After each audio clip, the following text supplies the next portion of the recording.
Donc, on est très heureux de vous avoir parmi nous ce soir. On va échanger et puis on va vous présenter 3 solutions. On vous demanderait de garder vos questions à la fin. Notez la diapositive, s'il vous plaît, et votre question, puis on va tout adresser les questions à la fin de la session.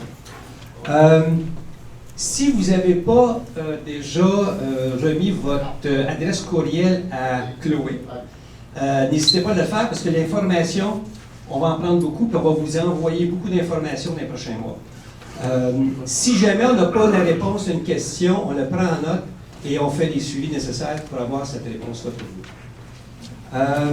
Je voudrais aussi présenter ce soir les membres qui sont ici, les membres du conseil. On a Mme Niette Lamar dans le district 5.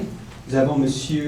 Daniel Plou, district 4, Léon Leclerc dans le district 6 et M. Gérard Ranger à la porte district 1. Donc, à la fin, M. Ranger va passer avec le micro pour justement vos questions. On vous demande de lever la main, vous présenter, et puis ensuite déposer votre question. C'est à peu près ça. Donc, ce soir, les objectifs de la rencontre. On a 3 objectifs. Dans un premier temps, on va présenter 3 solutions pour avoir de l'eau potable et des aqueducs municipaux. Très important. Et l'objectif ici, c'est aussi pour protéger notre environnement. C'est super important. On a une situation où est-ce qu'il y a des fosses septiques qui ne sont pas à niveau, tout ça, ça pollue le lac, nos nappes phréatiques. Il faut corriger ça le plus rapidement possible. Puis ce soir, c'est surtout pour vous donner beaucoup d'informations pour faire une opinion éclairée sur ce projet. Puis remarquez, on va vous présenter tout ce qu'on a fait pendant 6 mois. C'est beaucoup à digérer. Donc, cette session-ci, c'est une parmi d'autres, parce qu'on va continuer à vous donner de l'information. Et on va avoir une autre rencontre un peu plus tard cette année, en septembre-octobre, pour faire un suivi avec vous. Très important. Et on veut répondre aujourd'hui à vos questions et préoccupations. Mais on veut le faire avec respect et civilité. Donc, posez-nous n'importe quelle question, mais avec respect et civilité, puis ça va bien aller.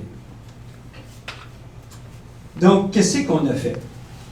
Donc, dès le mois de décembre, Mme Lamar est partie avec un comité de citoyens et aussi d'élus. Il y avait M. Plou et M. Leclerc qui étaient sur le comité. On avait M. Allard, M. Deschamps et M. Desmarais. Donc, on tenait à remercier M. Deschamps, Desmarais et Allard, qui ne sont pas ici ce soir, mais ont assisté à plusieurs sessions. Mais on veut les remercier pour leur travail. Donc, on est parti avec ça, et puis le comité a fait beaucoup de travail, puis Liette va vous présenter toutes les étapes qu'ils ont faites. Le deuxième point, le vendredi 13 mai, j'étais à Québec, il y avait les assises de l'UMQ, l'Union des municipalités du Québec, et j'ai eu l'opportunité de parler avec Mme Laforêt, suite à son allocution. Donc, j'ai été la voir, on a discuté de la situation de Léry. Elle connaît Léry. Elle connaît qu'est-ce qui se passe, puis j'ai demandé son support. C'est super important. C'est elle qui est la ministre, justement, qui peut faire une différence. Quand on a mentionné Léry, ou quand j'ai mentionné Léry, ses yeux sont grands ouverts, elle nous connaît. La semaine après, le 15 mai, on a eu l'opportunité de rencontrer par vidéoconférence virtuelle M. Jocelyn Savoie. Ça, c'est le sous-ministre adjoint aux infrastructures et au financement. Mais aussi, on avait la coordonnatrice des communications du cabinet de la ministre Laforêt, et son nom, c'est Mme Simard. Super important, cette jeune dame-là, elle a l'oreille de Mme Laforêt. Donc, on a vraiment eu un bon dialogue avec ce groupe-là. Depuis ce temps-là, on continue à dialoguer avec l'équipe du sous-ministre pour trouver d'autres fonds. On regarde d'aller chercher un autre 4 à 6 millions si possible. Donc, il y a beaucoup de travail. L'ironie dans tout ça, c'est, suite à la rencontre, qu'est-ce qui est arrivé? Ben, les ingénieurs sont partis en grève. Donc, c'est un peu, c'est l'ironie dans tout ça. Mais on continue le dialogue. Dès qu'ils vont prendre la job, on va continuer à travailler avec eux. Mais on a une belle opportunité ici. Le dernier point, c'est on a validé les solutions par des professionnels. Ça, c'est super important. On a communiqué avec 3 firmes, Tetra Tech, RCS et Macogeb, afin de valider les coûts, la modélisation financière et aussi les échéanciers. Donc, les chiffres que vous allez voir ce soir viennent d'eux. Donc, on a fait nos devoirs avec eux, puis on va continuer à travailler avec eux pour aller chercher plus d'informations sur tous les détails qu'on a besoin. Donc, tout ça pour dire qu'on a mis beaucoup d'efforts depuis les derniers 7 mois, puis c'est ça que Liette va vous présenter. Donc, Liette va présenter les 3 solutions. Elle va les décrire, toute la description, les pour, les contre, l'impact sur les taxes, puis les prochaines étapes. Mais la chose la plus importante, c'est les prochaines étapes. Rien faire, c'est pas une option. C'est super important d'avoir l'eau et l'aqueduc. Ça fait trop longtemps que ça traîne, ça. Il y a quelqu'un qui me dit, voilà à peu près 40 ans, Léry, toutes Léry ont pu voir les égouts aqueducs gratuits. Ouais. Ils ont fait un référendum. Ouais. Et ils ont dit quoi? Non, ils n'en voulaient pas. C'était pas gratuit, mais c'était pas cher. Ben, c'est ça. C'était pas cher. Pas du tout, pas comme aujourd'hui. Phase 1, c'était comme raisonnable comme prix. Là, vous allez voir phase 2, avec qu'est-ce qui se passe au niveau de l'économie, c'est pas jojo. Donc, il faut absolument trouver la solution, puis c'est là-dessus qu'on veut travailler avec vous tous pour avoir la meilleure solution possible au meilleur prix. Donc, ceci dit, je vais passer la parole à Liette qui va vous parler des solutions. Alors, bonsoir tout le monde. Oui, je vais vous présenter, moi j'ai volé un peu plus technique de la chose, là, donc je vais vous présenter les différentes solutions. Mais avant de commencer, je vais vous dire d'emblée qu'on est très conscient qu'il n'y a pas une des solutions qui va faire l'unanimité ce soir dans la salle. On est conscient de ça. On a eu l'occasion de côtoyer beaucoup de citoyens là, depuis 6-7 mois. Et puis, je suis certaine que les préoccupations, vos préoccupations sont très probablement différentes des préoccupations de votre voisin. Alors, il y en a qui attendent l'aqueduc depuis toujours. Il y en a qui disent, ben moi, mon puits est bon, c'est les égouts que ça me prend. Il y en a qui veulent l'infrastructure, je suis prête à payer n'importe combien. Puis il y en a qui nous disent, ben moi, les augmentations de taxes, là, pas trop. Alors, nous autres, au Conseil, c'est sûr qu'il faut prendre les préoccupations de tous. Vous autres, vous avez vos propres préoccupations, mais nous autres, il faut prendre en considération tous nos citoyens, en plus de notre code d'éthique, en plus du règlement sur la gestion contractuelle. Donc, c'est tout ça qu'il faut tenir en compte. Okay. Vous allez voir à la suite de la présentation des solutions. Alors, ce qu'on a fait, la table de travail qui a été mise sur pied en décembre passé a travaillé fort en mi-temps et énergie pour présenter au Conseil un dossier valable des 3 solutions. Par contre, important de dire, c'était pas dans le mandat de la table de travail de recommander une solution par rapport à une autre. Le dossier qui a été présenté de la table au Conseil, c'est le dossier que le Conseil a choisi de partager avec ses citoyens. C'est le même dossier.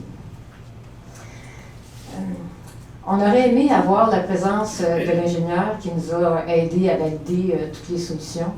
Par contre, c'est leur gros moment de l'année, hein? On est rendu au mois de juin, donc ils nous ont dit « Oui, on va être là, pas de problème, ça va nous faire plaisir, mais à la fin de l'été ou à l'automne. » Puis là, on a décidé que c'était trop tard. Donc, pour nous autres, c'est vraiment important de vous rencontrer avant le départ pour les vacances. Donc, on a décidé d'aller de l'avant quand même. S'il y a des questions techniques sur lesquelles on n'a pas de réponse, comme disait Kevin, on va les prendre en note, puis on va revenir. Est-ce que c'est trop fort? Non. Non? OK, parfait. Donc, première solution. Alors, première solution, c'est celle qu'on appelle aqueduc et égout gravitaire. C'est celle qui se rapproche le plus de ce qui s'est fait dans phase 1. Alors, ça, c'est notre territoire de phase 2. Alors, ça part du pont qui est au-dessus du ruisseau Saint-Jean, puis ça s'arrête à quelques maisons là, à l'ouest, à l'est de l'hôtel de ville. Alors, ce qu'il s'agit de faire pour avoir un égout municipal, c'est d'amener toutes nos eaux usées de tout le territoire vers une station de pompage qui existe déjà, qui est dans la phase 1, pour que P1 pompe tout ça dans les étangs aérés. Alors, quand on parle de station d'épuration des eaux, usine d'épuration des eaux, étangs aérés, c'est toute la même chose. C'est ici, ce qu'on a à Léry, c'est des étangs aérés pour nettoyer les eaux usées avant que ce soit rejeté dans le fleuve. Donc, l'idée, c'est d'amener toutes les eaux usées de phase 2 à P1. Alors, le relief fait en sorte que, pour être capable de faire ça, ça nous prend 5 postes de pompage principales. Alors, à 540 000 chacun. La première étant près du pont à l'autre bout, qui ramasse les eaux des maisons. Okay. Juste pour faire l'image, là, un égout gravitaire, c'est comme une montagne russe. Donc, il s'agit d'amener les eaux de façon gravitaire d'un point haut vers un point bas. Au point bas, on met une station de pompage. Puis là, on pompe tout ça vers le prochain point haut. Ça s'en va par gravité jusqu'au prochain point bas. On met une brosse de pompage, puis on pompe ça. Alors, le relief fait en sorte que pour être capable de passer d'un point haut au point bas comme ça, puis d'amener tout ça à la P1, on a besoin de 5 stations de pompage principales. Alors, la première est vis-à-vis du pont, tout près du pont en métal, à la limite avec Châteauguay. La deuxième station de pompage, la P5, est située sur le terrain vacant où il y a des chaises Adirondack de couleur d'installées. Alors ça, c'est la P5. Ensuite, tout ça est pompé vers une P4 qui est à Maria-Goretti. Alors évidemment, c'est schématique, hein? On ne passe pas à travers le champ comme ça. On suit la route, on passe à 90, on monte la côte, puis là, ça descend par gravité jusqu'à P4, qui est à l'ancienne école, Maria-Goretti. Les eaux usées de la presqu'île, eux autres, ils descendent par gravité jusqu'à une P7. La P7 est située dans le parc à l'entrée de la presqu'île. Et P7 s'en va aussi dans P4. Et tout ça est pompé vers une P3, qui est située à peu près vers le centre nautique, et ça s'en vient dans P1. Alors, tous les postes de pompage principaux comme ça sont en cascade, ce qui est quand même un défi au niveau de la maintenance. Quand on a parlé de ça au responsable des travaux publics, il nous a dit, bon, je vais essayer de ne pas perdre de sommeil là-dessus, mais c'est un défi de maintenir ça parce que, compte tenu qu'ils sont tous en cascade, bien, il faut que tous fonctionnent pour que l'ensemble du réseau fonctionne. Alors, ça veut dire un entretien préventif plus important. Ça va vouloir dire très probablement bien, une personne de plus, un véhicule de plus pour faire l'entretien d'un système, d'un réseau comme ça. Alors, pour finir les infrastructures qui sont nécessaires, en plus des 5 postes de pompage principales, on a les 2 stations secondaires qui sont là, qui sont au coût d'à peu près 400 000 chacune. Et ça prend 240 regards d'égout. Alors, les regards d'égout qu'on a dans les rues, ça en prend 240 au coût de 12 000 chaque. Pourquoi ça en prend tant que ça? Parce que, aussitôt qu'on a un changement de direction, ça nous prend un regard. Et à tous les 120 mètres, ça prend aussi un regard. Ces regards-là, vous savez, hein, c'est des sections qui sont ajoutées une sur l'autre. Ça fait que ce n'est pas tout à fait étanche. Donc, il y a toujours des problèmes ou des possibilités d'infiltration, surtout quand on a une nappe phréatique qui est haute. À un moment donné, ça s'infiltre dans les regards, puis là, on pompe le lac. Alors, juste pour faire une comparaison avec... Les 50 petites stations. Oui. Les 50 petites stations résidentielles, c'est parce qu'il y a 75 maisons qui sont plus bas que le chemin du lac. Donc, eux, qu'on soit à n'importe quel système, ça prend des pompes pour ramener leurs égouts au niveau du chemin du lac. Donc, ça prend 50 stations résidentielles pour accommoder 75 maisons qui sont sur le bord de l'eau, plus bas que le chemin du lac. Alors, une comparaison avec phase 1. On a mis en parenthèse ce qui s'est fait en phase 1. Donc, en phase 1, au lieu de 5 postes de pompage principal, on en a 2, une P2 puis la fameuse P1. On n'a pas de station secondaire et on a 8 petites stations qui accommodent 20 maisons. Donc, c'est la même chose, mais c'est complètement différent aussi. Là. Donc, dans phase 2, on appelle ça gravitaire, mais dans le fond, il y a à peu près juste le nom de gravitaire parce que tout est pompé pour être capable de ramener ça à P1. En fait, on nous a dit que dans phase 1, le relief étant ainsi fait, en partant de Maple Grove jusqu'à P2, c'est gravitaire. Ils ont 90% du réseau qui n'a pas besoin de pompe, qui descend selon le relief naturel. Alors, c'est pour ça que phase 1, c'est gravitaire. On peut dire, oui, ils ont vraiment un système d'égout gravitaire. Mais phase 2, c'est ce qui se rapproche le plus. Appelons-le gravitaire, mais il y a beaucoup de pompes. Donc, voyons voir qu'est-ce que ça a l'air. On fait une coupe de la rue. Alors, dans un système gravitaire, il y a toujours 3 tuyaux. Alors ça, c'est le même tuyau qui est gravitaire, là, qui part à 7 pieds et qui descend à un moment donné. Si on veut que ce soit gravitaire, ça lui prend une pente là, pour arriver jusqu'à la prochaine poste de pompage. Donc, à un moment donné, on se retrouve à 20 pieds de profond. Donc, on a notre tuyau ici qui part à 7 pieds, qui de temps en temps se retrouve à 20 pieds, tout dépendant où il se situe sur le réseau. On a ici la conduite de refoulement. C'est la conduite qui est sous pression. À la sortie des postes de pompage, c'est un tuyau plus petit, sous pression, qui s'en va vers la prochaine poste de pompage. Puis on a l'aqueduc. Ce qui fait que le gravitaire ici, qui est un plus gros tuyau, c'est un 10 pouces de diamètre, quand il se retrouve à 20 pieds, bien, ça fait en sorte que plus de 3/4 du temps, on est dans le roc.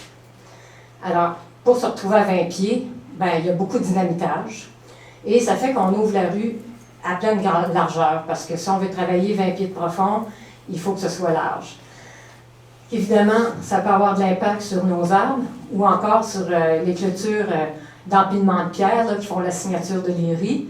Alors tout ça, ça va être plus difficile à conserver, à gérer, parce qu'on est obligé d'ouvrir très large. Et il y a énormément de roc. Donc ça veut dire beaucoup de dynamitage aussi. Donc ça, c'est gravitaire. Alors pour chacune des solutions, on va vous présenter des avantages et des désavantages. L'avantage principal de gravitaire, c'est la prise en charge complète par la ville. Mais la ville, c'est toutes nous autres, là, mais c'est la ville qui s'occupe de l'entretien. On va payer la facture, mais c'est la ville qui s'en occupe. Et ça permet l'élimination des fosses septiques. Voyons le désavantage. Parce qu'il y a tellement de grosses infrastructures qu'il y a du dynamitage, c'est une solution qui est chère. Et à ça, il faut ajouter une taxe d'égout, qui va être importante aussi, parce qu'il y a un coût d'entretien qui vient s'ajouter à ça. Un problème d'infiltration dans le réseau, surtout à cause du nombre de regards. Des bruits de stations de pompage communes, quand il y a des alarmes, il faut les gérer. Les odeurs au regard, parce qu'un regard, l'eau usée arrive, fait monter les vapeurs, donc il y a des risques d'odeur au-dessus des regards.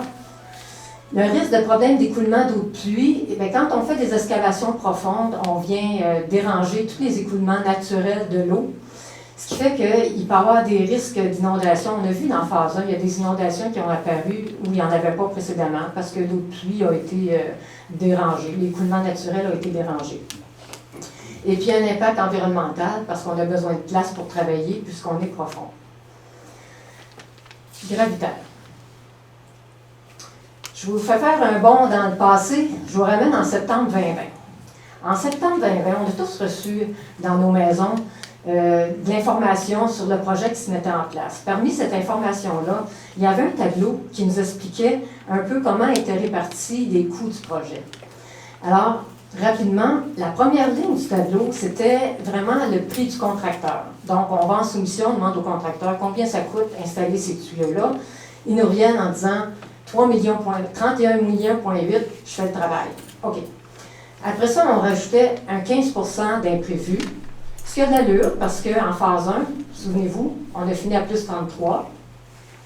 Ensuite, on rajoutait un 3 % pour la surveillance des travaux. Intéressant aussi, parce qu'en phase 1, il n'y a pas eu de surveillance indépendante avec tout ce qui est venu avec. Donc, une surveillance indépendante, c'est une bonne idée. Ensuite, on déduit la subvention. Le 20,3 millions de subvention est encore disponible. On l'a validé auprès du sous-ministre. Aussi longtemps qu'on fait aqueduc et un réseau d'égout municipal, c'est encore disponible. Aussitôt qu'on change une virgule, c'est plus disponible. Parce que ça a été approuvé par le Conseil des ministres. Si on veut changer ou libeller quoi que ce soit, il faut retourner avoir une approbation au Conseil des ministres, ce qui n'est pas évident. Donc, le 20,3 est encore disponible. Ensuite, il faut ajouter notre portion des étangs aérés. Alors, ces jours-ci, le projet d'agrandissement des étangs aérés se termine. C'est un projet d'à peu près 7 millions. Et quand ça a été conçu, les volumes ont été calculés et il y a 20 % du volume qui a été mis de côté pour les égouts qui arriveraient éventuellement de phase 2. Donc, 20 %, il faut payer notre part de notre utilisation, 1,4 million. Bon, une coupe de frais administratifs. On arrive en bas avec les 507 maisons qui étaient considérées à 43 300 $ par porte. Alors, nous, ça ne nous dit pas grand-chose, là, le 43 000 par porte, mais c'est vraiment, dans le milieu, c'est comme ça qu'on compare les projets. Quand on arrive au ministère ou quand on compare avec ce qui se fait dans d'autres quartiers ou dans d'autres villes, c'est toujours combien ça te coûte par porte. Donc ça, c'est un chiffre qui est intéressant pour pouvoir se comparer. Donc, on avait un projet en septembre 2020 de 43 000,3. Un an après, on part en soumission. Là, les contracteurs nous reviennent. et le plus bas soumissionnaire. Ici, en haut, on a pris le chiffre du plus bas soumissionnaire auquel on a ajouté 5 pour pouvoir le comparer avec les prix printemps 2022. Entre septembre 2021 puis le printemps 2022, on trouvait que 5 c'était quand même raisonnable pour pouvoir se comparer. Donc, on est à 48 millions,8. On refait tous les mêmes calculs, on arrive en bas avec un chiffre de 85 000 par porte. À titre de comparaison, phase 1 a terminé, pas en estimation, là, fini, final, extra, tout payé, à 26,5. Donc ça a été comme notre motivation pour dire, on peut-tu trouver d'autres solutions? Est-ce qu'on peut faire la même chose, atteindre nos mêmes objectifs, fournir de l'eau potable de qualité à tout le monde, qualité Châteauguay, et avoir cessé de polluer nos sols, mais avec une solution qui coûterait moins cher. C'est la deuxième que je vous présente, aqueduc et égout basse pression. Alors, la première fois qu'on a entendu parler de l'égout basse pression, c'était un paragraphe à la fin du rapport du groupe Hémisphère. Vous souvenez-vous, le groupe Hémisphère, en 2015, ont passé chacun chez vous pour donner une cote sur les installations septiques individuelles. À la fin de ce rapport-là, il y avait un petit paragraphe qui disait, compte tenu du territoire que vous avez à desservir, peut-être que ça serait intéressant de regarder une option qui est de plus en plus populaire pour le type de ville et village que vous êtes. Ça s'appelle basse pression. Et là, à un moment donné, mon collègue Daniel Proulx a dit Yette, te souviens-tu de ce ligne-là? Peut-être que ça vaudrait la peine de regarder, de fouiller ça un peu plus. Alors, c'est ce qu'on a fait. COVID, confinement, on s'est inscrit à une formation en ligne, 2 demi-journées. Donc, une demi-journée pour en apprendre un peu plus sur les pompes, puis une demi-journée sur le concept de la chose. 2 demi-journées, là, ça ne fait pas de nous autres des experts, là, loin de là. Mais ça nous permettait d'être un peu plus critiques quand on allait voir la documentation technique, puis de poser des questions un petit peu plus pertinentes quand on avait des ingénieurs devant nous ou on voulait encore poser des questions au vide qui avaient des situations semblables aux nôtres. Donc, on est parti de là. Ce que ça a l'air, une basse pression, là, ça a l'air de ça. Donc, il s'agit de faire la même chose, d'amener nos eaux usées jusqu'à P1, mais de changer les infrastructures pour une espèce de puits à pompe qui s'installe à chacune des maisons. Donc, ça ressemble à un puits de sonde pompe. En gros, là, c'est ça. Parce que les pompes qui s'installent dans le fond, ça ressemble à une pompe de sonde pompe. Ça a l'air de ça. Ce qui reste sur le terrain, c'est un couvercle d'à peu près 3 pieds de diamètre qu'on voit. Autrement, c'est sous terre. Et là-dedans s'installe une sonde pompe, mettons sur stéroïde, là, un petit peu plus gros, là, mais pas des masses, avec à l'entrée un déchiqueteur. Ça ressemble à ça. On a vu sur des vidéos YouTube, là, il y a des fournisseurs qui ont mis ça en ligne. Quand ils mettent une paire de jeans là-dedans, là, c'est passé. C'est pas une bonne idée là, de mettre une paire de jeans dans une toilette, mais pour montrer que ça déchiquette. Il y a les fichus lingettes qui posent encore des problèmes, là, parce que oui, ça passe, mais rendu à l'autre bout, là, dans nos étangs aérés, c'est un cauchemar pour les gens qui font l'entretien de ça. Ça colle partout ces parois, ça nous coûte une fortune qui se retrouve sur la taxe d'égout pour nettoyer les fichus lingettes. Tu sais, tu as beau faire un règlement, pas de lingettes à l'aérie, tu sais. Encore faut-il être capable de le mettre en place, là. Donc, les lingettes, c'est pas bon. Déjà qu'il y en a déjà trop qui passent dans la phase 1. Alors, je reviens à ça. Ce que ça a l'air, c'est ça. Donc, ça, c'est un poste de pompage, une sonde pompe qui est installée dans chacune des maisons qui contribue à envoyer les égouts vers P1. Et ici, c'est ça, ça a pas l'air, c'est schématisé un peu comme une pompe, mais c'est vraiment une chambre de clapet pour éviter tout refoulement. Il y a un clapet ici, il y a un clapet là pour être sûr. Ça, c'est des chambres de nettoyage au cas. C'est un système qui travaille en circuit fermé, c'est parfaitement étanche. Pas de problème d'infiltration. Ce qui est intéressant, c'est que ce que je vous montre là, ça vient de devis technique qui a été émis en 1994 par le gouvernement du Québec. Donc, ce genre de système-là est installé aux États-Unis depuis les années 60 et depuis les années 90 au Québec. Donc, le devis technique qui a été émis par le ministère de l'Environnement dans le temps, c'était pour encadrer le travail fait par les ingénieurs, le travail de conception fait par les ingénieurs pour ce genre d'affaires-là. Donc ça vient de là. Et ce qui est intéressant, c'est que déjà l'image part sur vraiment le type d'environnement dans lequel ça peut être intéressant, le basse pression. De l'eau. Donc, si on a une nappe phréatique qui est élevée, c'est intéressant parce que c'est un système fermé. C'est un système qui est parfaitement étanche. Ensuite, la densité des maisons. C'est bon pour un environnement qui est plus de campagne. Vous voyez comment les maisons sont distancées. C'est un peu le cas à Léry. Phase 2, il y a des grands bouts où il y a des maisons seulement d'un côté de la rue. Ça veut dire qu'on est à moins de monde pour se séparer à facture. Donc, il faut viser un système qui coûte le moins cher possible. Un critère qui n'est pas là, qui n'est pas montré sur l'image, c'est le roc. Donc, aussitôt qu'on a du roc, ça devient intéressant. Encore là, parce que le roc veut dire des coûts importants. Alors, c'est un peu ce que Hémisphère avait vu quand ils avaient fait un peu le travail en 2015, en disant les 3 critères pour lesquels ça devient intéressant d'avoir du basse pression, c'est nappe phréatique élevée, densité faible et le roc. Fait que nous autres, phase 2, on cochait les 3. On s'est dit, ça vaut la peine de pousser ça un peu plus. Alors, ce qu'on a fait pour pousser ça un peu plus, on est revenu sur la liste des villes qu'on avait identifiées comme ayant des systèmes basse pression. Et là, on a fait une liste de questions qu'on trouvait les plus pertinentes. On a repris contact avec eux pour leur demander, OK, depuis combien de temps, combien d'unités, qui sont les ingénieurs qui ont travaillé avec vous, les types de pompes que vous avez installés, qu'est-ce que vous feriez différent si vous auriez à refaire votre système, quelle sorte de plainte que vous avez, le coût, est-ce que ça a été subventionné, toutes ces questions-là. On a posé les mêmes questions à différentes villes pour pouvoir comparer leurs réponses. Et Saint-Denis-de-Brampton, on est allé.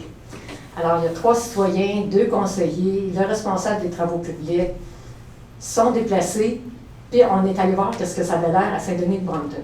Pourquoi Saint-Denis-de-Brampton?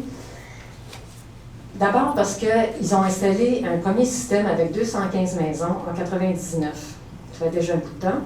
Et ces jours-ci, là, ces années, ils étaient censés commencer cette année, ils partent un autre projet pour 500 maisons, en basse pression aussi.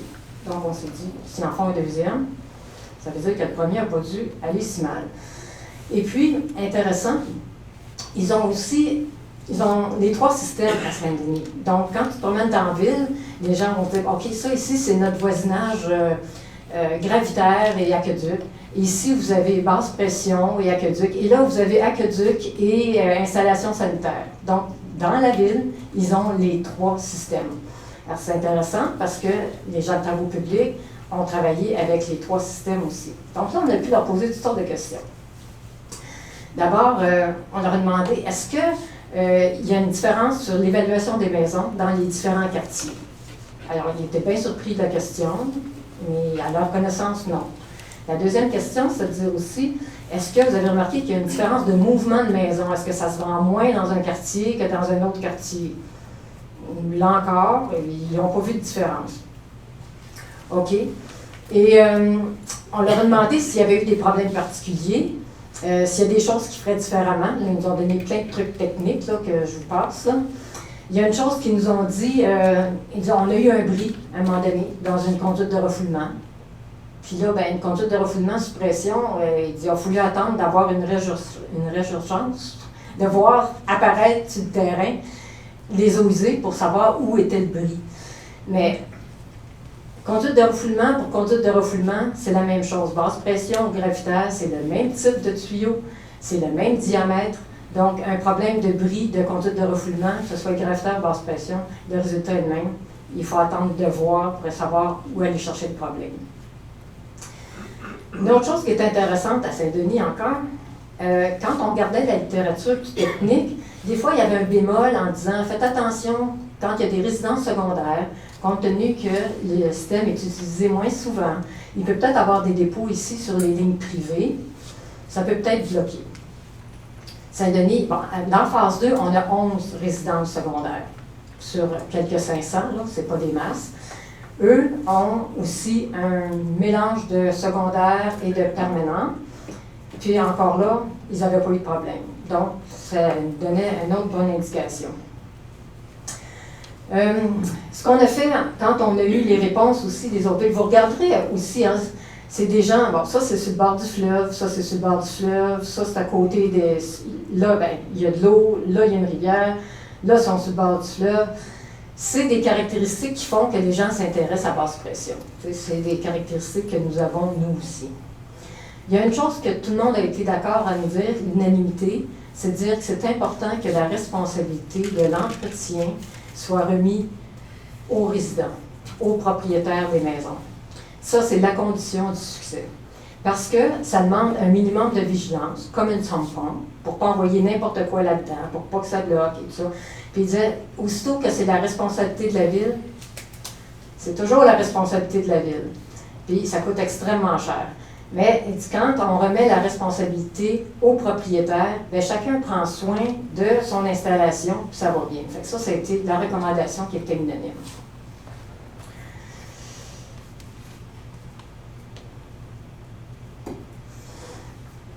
Donc, dans la rue, qu'est-ce que ça a l'air?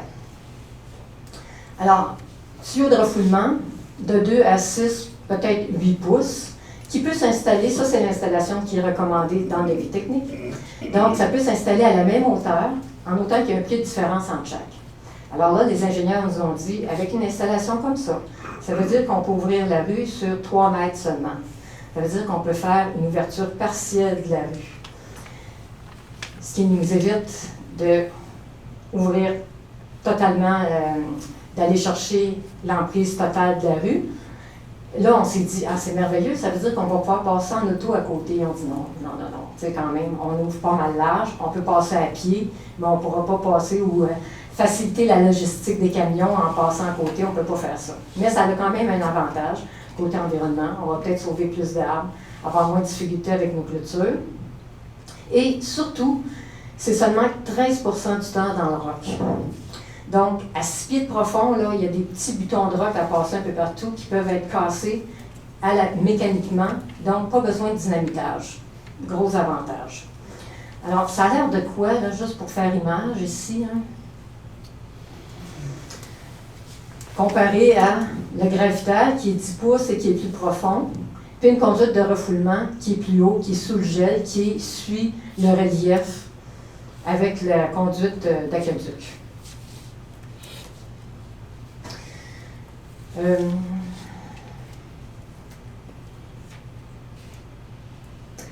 Une autre chose qui est importante, du fait qu'on n'ouvre pas large la rue, ça nous aide beaucoup pour les servitudes aussi. Parce que, tantôt, quand on a regardé le territoire de phase 2, là, il y a la moitié du kilométrage à couvrir est dans le chemin du lac, et l'autre moitié est sur les chemins privés. Donc, on a beaucoup de chemins privés à desservir, qui sont moins larges. Donc, en ouvrant seulement 3 mètres, on peut, la plupart du temps, rester dans les droits de passage déjà en place, ce qui aide beaucoup, ça facilite beaucoup, puis ça réduit énormément les coûts de servitude aussi. Avantages des inconvénients. Bon, l'avantage, c'est qu'il y a moins de signes de $ que pour le gravitaire, c'est moins cher, parce qu'il y a moins de grosses structures. On élimine les fosses septiques. Il y a un rappel sur la taxe d'égout parce que, compte tenu que c'est chacun de nous qui sommes responsables de l'entretien, ben c'est normal qu'on paye moins à la ville pour l'entretien. Donc, une taxe d'égout qui est moins d'impact sur les servitudes, moins d'impact environnemental à cause de la réfection partielle, pas de station de pompage, pas de regard, donc pas de risque d'infiltration. On est moins profond, on risque moins aussi de déranger l'eau pluviale, là, les nappes souterraines. Le désavantage, il y a une pompe par résidence qui est sous la responsabilité des propriétaires. Ça s'installe sur le 220. En fait, dans l'entretien, on a regardé un peu qu'est-ce que ça voulait dire. Il n'y a pas d'entretien régulier à faire, un peu comme une sonde pompe.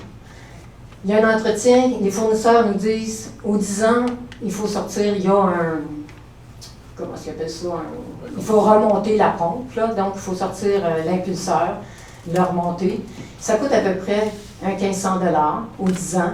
Donc, on pourrait utiliser un 150 $ de rabais sur notre taxe d'égout pour compenser le coût aux citoyens. Et après avoir fait ça 1 ou 2 fois, donc après 20 ou 30 ans, bien là, il faut changer la pompe. Donc, la pompe elle-même coûtait 3 500. On s'est réinformé ce printemps. Ben oui, on est rendu à 4 500.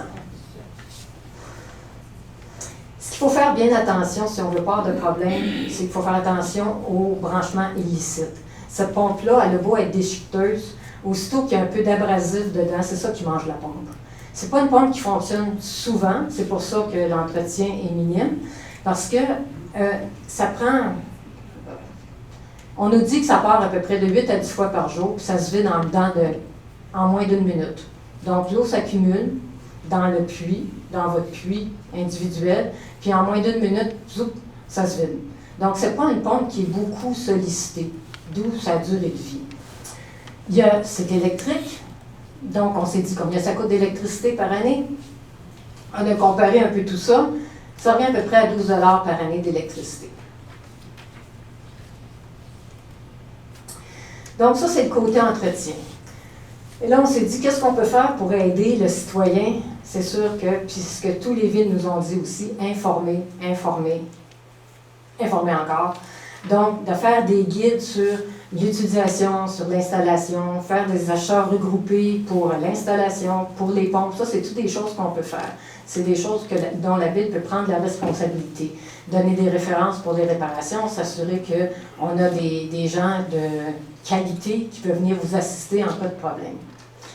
Et il faut avoir une certaine vigilance durant une panne d'électricité. C'est un moteur, hein? Une pompe, ça ne fonctionne pas durant une panne d'électricité. Ça, c'est la même chose. Ça ne fonctionne pas durant une panne d'électricité. Donc, on a dit, voyons ce que ça veut dire. Là, je vous montre l'intérieur. Ça a l'air complexe, mais dans le fond, ça ne l'est pas. Ça, c'est l'entrée de vos eaux usées. Et puis ça, c'est la sortie sous pression. Et dans le fond, ben, il y a une pompe. Et puis, un peu comme vos pompes, j'imagine, fonctionnent avec des flottes pour les arrêts départ. Ça, c'est le diagramme qui était dans le devis technique. Ça vient toujours du ministère. Ce qui est intéressant, je vous disais, les arrêts départ sont vraiment pas éloignés un de l'autre, donc ça se vide vite.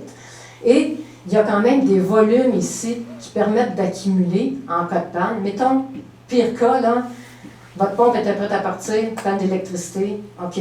On a les volumes ici qui sont prévus, qui permettent, on fait des petits calculs en fonction du gros bouton, du petit bouton sur votre toilette, on prend une moyenne, on arrive à 46 chasses d'eau, permis par le volume ici extra.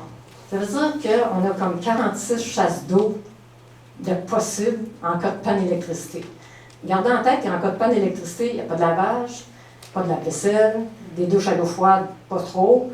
On fait de la vaisselle à la main, puis on va aux toilettes. Tu sais, en gros, c'est ça. Donc, on a la possibilité de 46 chasses d'eau. C'est pas si mal. Et là, il y a un panneau électrique qui s'installe là-dessus.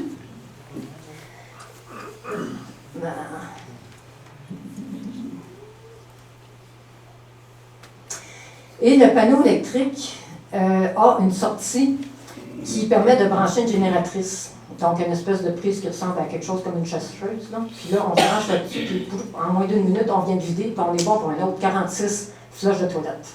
Okay? Fait que, mais il reste que ça demande une vigilance. Alors... Plus que 46, si tu as vidé complet. Donc 46... Oui, c'est vrai. C'est vrai. On a le volume normal, plus le volume d'espère.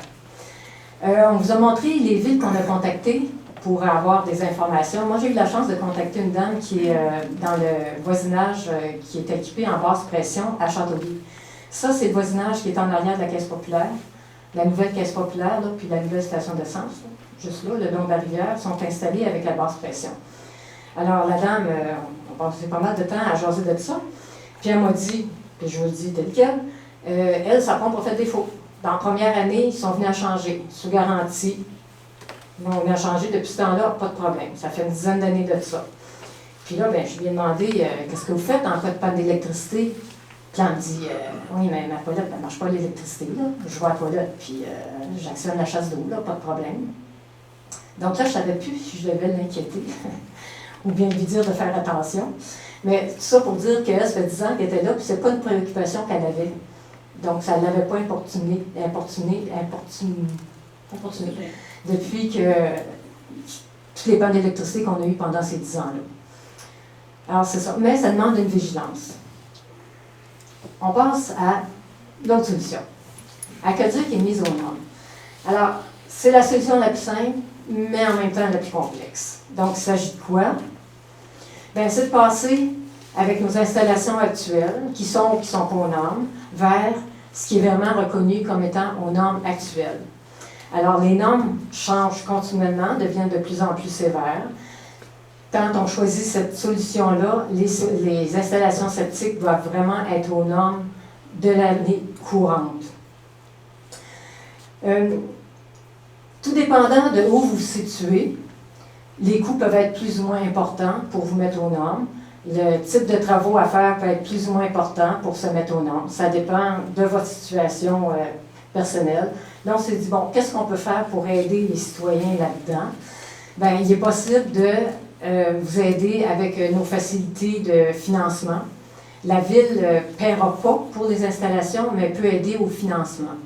Donc, on peut, par exemple, faire un règlement d'emprunt, puis dire aux gens, OK, on va mettre toutes vos dépenses ensemble, puis on va vous les recharger sur 20 ans. Chacun repayant ses propres factures à même son compte de taxes sur 20 ans. Alors, ça se fait, il y a des villes autour qui l'ont fait, on a parlé à notre nouveau DG, il dit oui, ça se fait, pas de problème, on peut faire ça. Donc ça, c'est quelque chose qu'on peut faire pour vous aider. Par contre, ça va être important de se mettre aux normes. Donc, si on regarde les avantages, les inconvénients, l'avantage, c'est le prix, tout dépendant où vous vous situez, ça peut être plus ou moins cher. Donc, ça peut être plus cher que les solutions précédentes ou moins cher. Pas de taxe d'égout, puisque vous êtes en charge totale de votre système d'eau usée, vous ne payez pas votre part aux étangs aérés, vous n'avez pas de taxe d'égout. Il n'y a pas de station de pompage, pas de regard. Moins d'impact sur les servitudes parce qu'on a passé seulement qu'un tuyau, c'est l'aqueduc. Soutien, comme je viens de vous l'expliquer, avec du financement sur 20 ans sur votre compte de taxes. Un crédit d'impôt qui peut aller jusqu'à 5 500 $. Pas de risque de refoulement, impact environnemental minimum.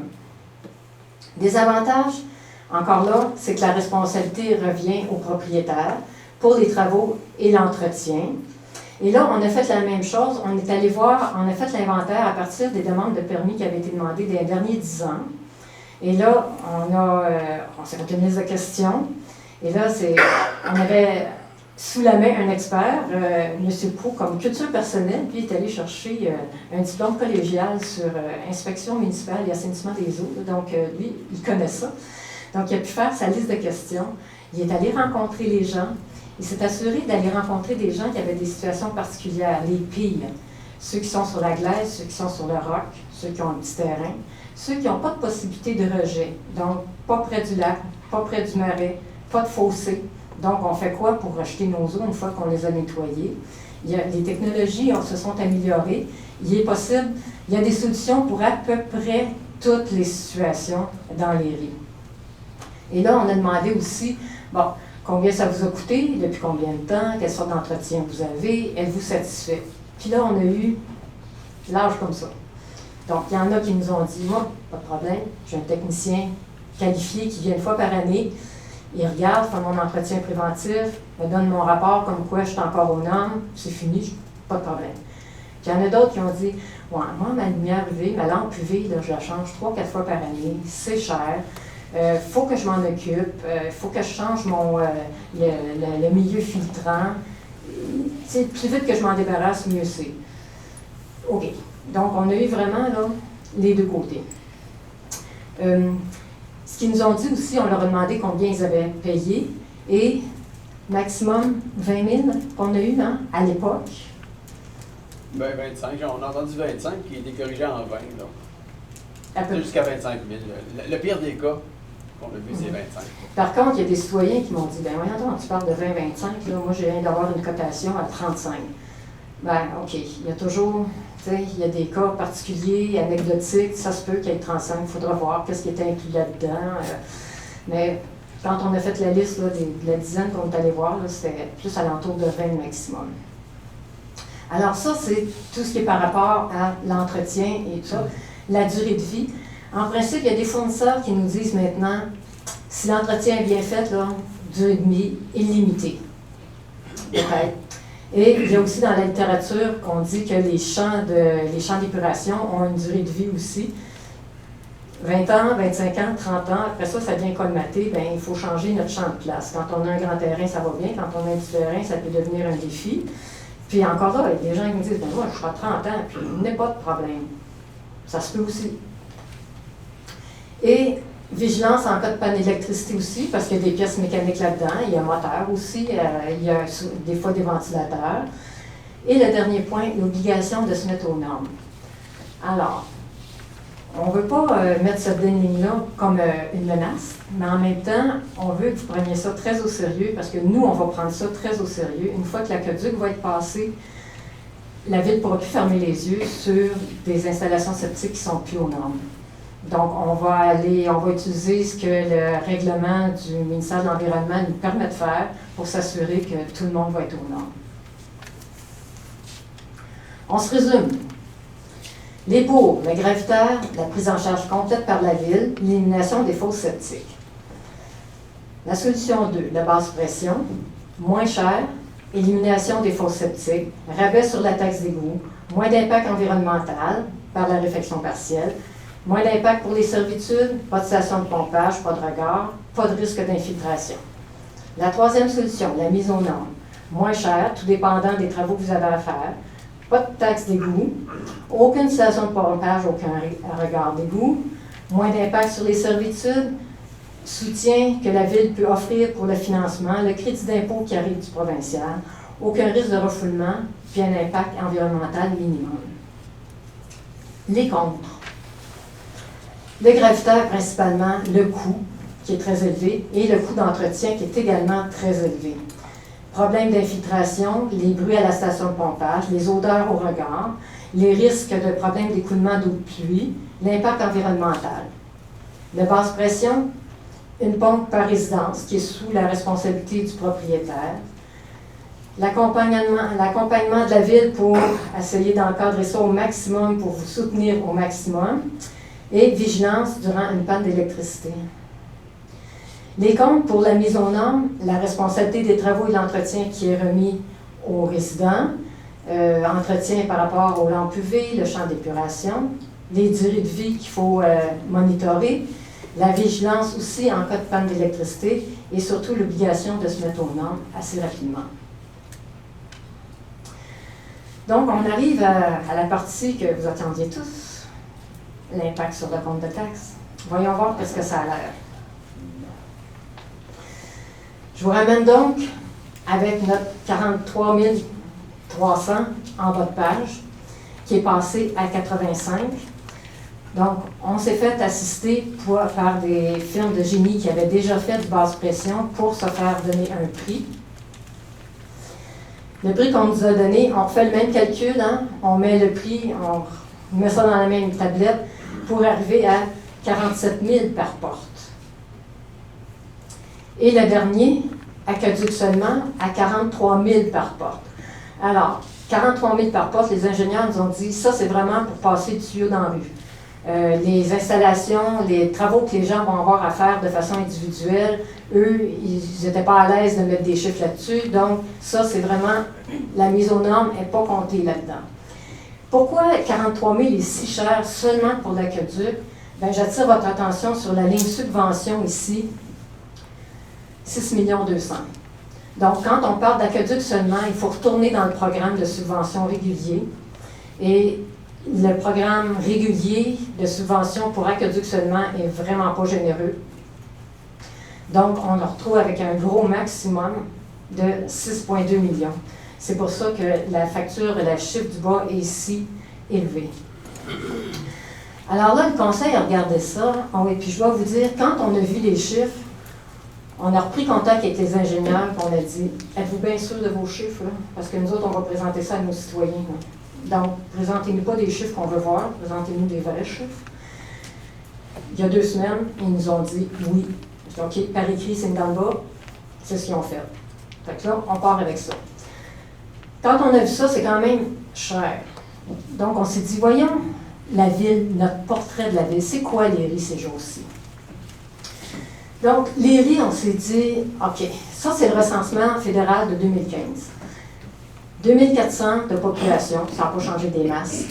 Il y a 20 de notre population qui est au-dessus de 65 ans. Donc, on imagine avec un budget fixe. Le revenu médian 2015 était d'à peu près 38 000 $. Ça veut dire que médian, ça veut dire qu'il y a la moitié du monde à Léry qui ne font pas 38 000 $, puis il y a la moitié qui en font plus. Mettons 40, peut-être ces jours-ci, là. Donc, il faut tenir ça en compte. Comment on a l'argent à Léry? Le pourcentage de revenus de Léry qui vient du résidentiel, c'est 90 %. C'est un facteur important parce que nous autres, on n'a pas de centre d'achat, on n'a pas de centre industriel qui nous ramène de l'argent qui permettrait de diviser notre facture. Nous autres, il y a une facture qui arrive à l'Hôtel de Ville, on se la divise entre 1000 maisons, un peu plus avec maintenant les nouveaux quartiers qui vont se développer, mais c'est toujours les gens qui sont propriétaires qui assument toutes les dépenses. Et ensuite, on a comparé un peu notre taux d'endettement. Donc ça, c'est des chiffres qui nous sont donnés par le provincial pour pouvoir se comparer entre nous. Donc, un critère, c'est la charge fiscale moyenne par logement. Chiffre 2019, à Léry, on était à 2800. Et les villes avec lesquelles on peut se comparer, c'est ceux qui sont dans la même classe que nous. Donc, on va par population. Nous, on est dans la population entre 2000 et 10 000, qui est à peu près à 2000 $ par logement. Et si on se compare avec la classe d'en dessous, parce qu'on est quand même plus proche du 2000 que du 10 000, mais c'est pire, cette classe-là est à 1500 par logement. Autre façon, l'endettement par 100 $ de richesse foncière uniformisée. Encore là, en se comparant avec les deux classes, Léry est à 2,24 $, alors que les autres classes sont à 1,83 $ puis 1,15 $. Donc ça, c'est des données importantes pour le conseil pour dire, OK, ce qu'on veut proposer à la population, c'est encore très cher quand on regarde le coût par porte. C'est des données dont il faut tenir compte.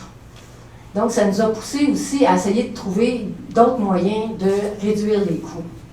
Et là, je vous ramène la ligne du bas du tableau précédent, juste pour vous donner une autre motivation pour essayer de baisser les coûts de ça. C'est pas tout d'avoir un prix par maison. Après ça, il faut aller le financer. Donc, ça, c'est les règlements d'emprunt que la Ville fait. Donc, à l'été 2021, il y a eu un premier règlement d'emprunt qui a été fait pour ce projet-là, parce qu'on pensait que c'était le prix.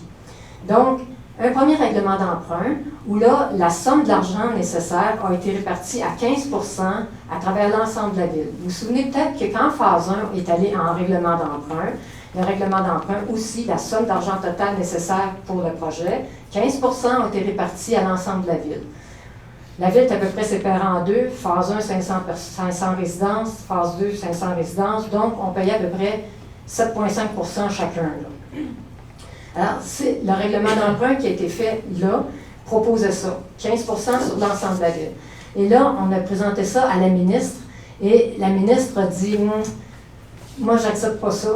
Je trouve que les mots qui ont été utilisés, c'est que il y a une ampleur, l'ampleur de la charge fiscale est trop importante sur les gens de phase 2. Donc, essayez donc d'arranger ça autrement.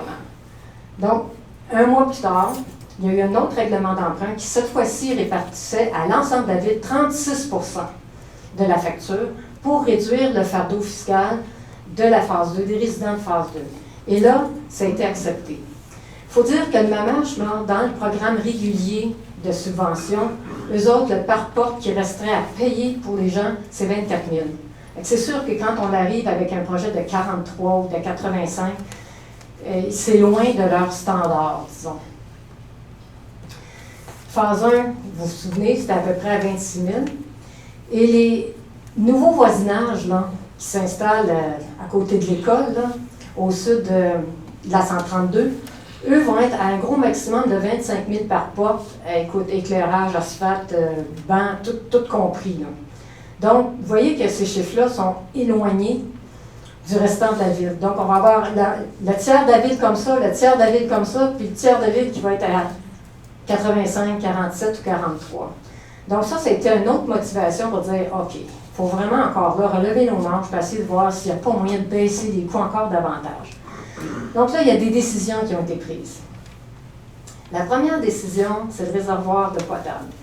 Alors, dans le projet original, il y avait un réservoir d'eau potable avec un poste de surpression qui était prévu pour desservir l'ensemble de la ville. Alors, on a une entente avec Châteauguay sur un volume à fournir par jour d'eau. C'est le fun, un volume, mais ça n'indique pas qu'il y a des pics durant la journée. Donc, les pics sont des fois difficiles à rencontrer, surtout en été, quand tout le monde remplit ses piscines en même temps. Donc, un réservoir d'eau potable avec un poste de surpression, ça permet de remplir durant la nuit, puis l'été, puis le jour, ça permet d'égaliser les pressions.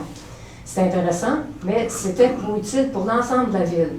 Alors là, on s'est dit, pourquoi phase 2 devrait payer pour ça, alors que c'est bon pour l'ensemble de la ville? Et est-ce que c'est nécessaire? Là.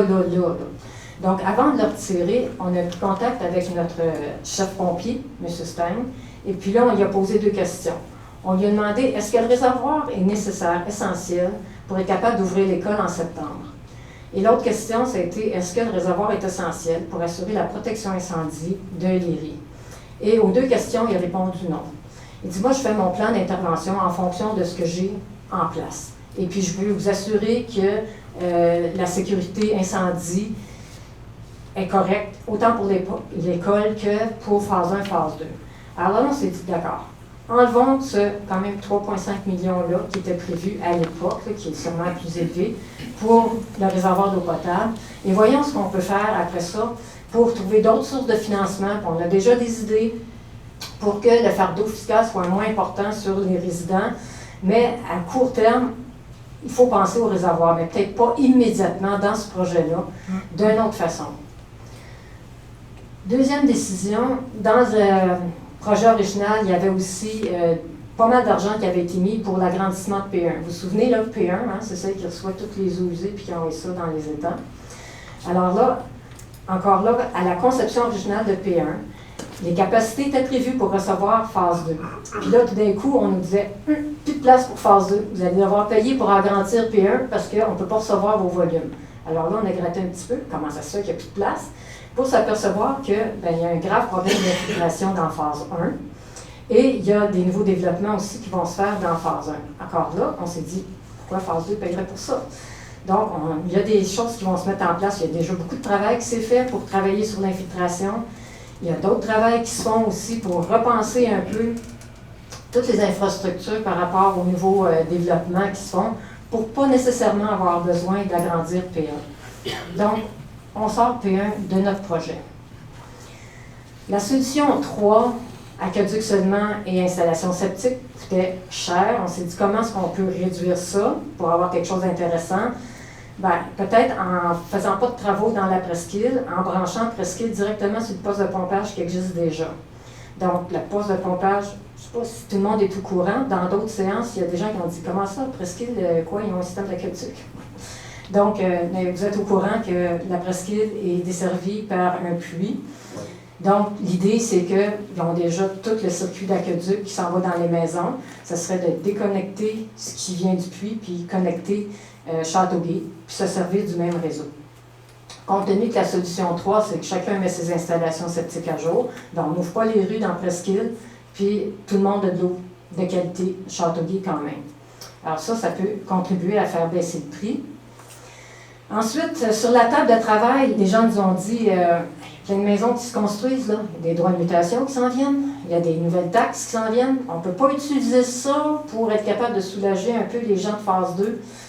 Alors, on a donné un mandat à un expert en fiscalité municipale qui a regardé tous les tenants et les aboutissants, qui nous a fait un rapport très détaillé et qui a émis certaines hypothèses parce qu'en même temps qu'on lui donnait le mandat, la CMM, de laquelle on fait partie, a mis un règlement en place qui met un holà sur tous les milieux humides et les milieux verts non construits, ce qui fait que ça met un peu d'incertitude sur le moment où ça va pouvoir se construire au sud de la 132. Donc, il fallait tenir ça en compte aussi. Il a tout tenu ça en compte pour nous donner un montant d'argent qui a été appliqué, mais on a été déçus. C'est pas l'Eldorado qu'on pensait, parce qu'avec les nouveaux arrivants, arrive de l'argent, mais arrive aussi des dépenses. Fait que lui, il a tout tenu ça en compte. Il nous a fait une modélisation sur 25 ans.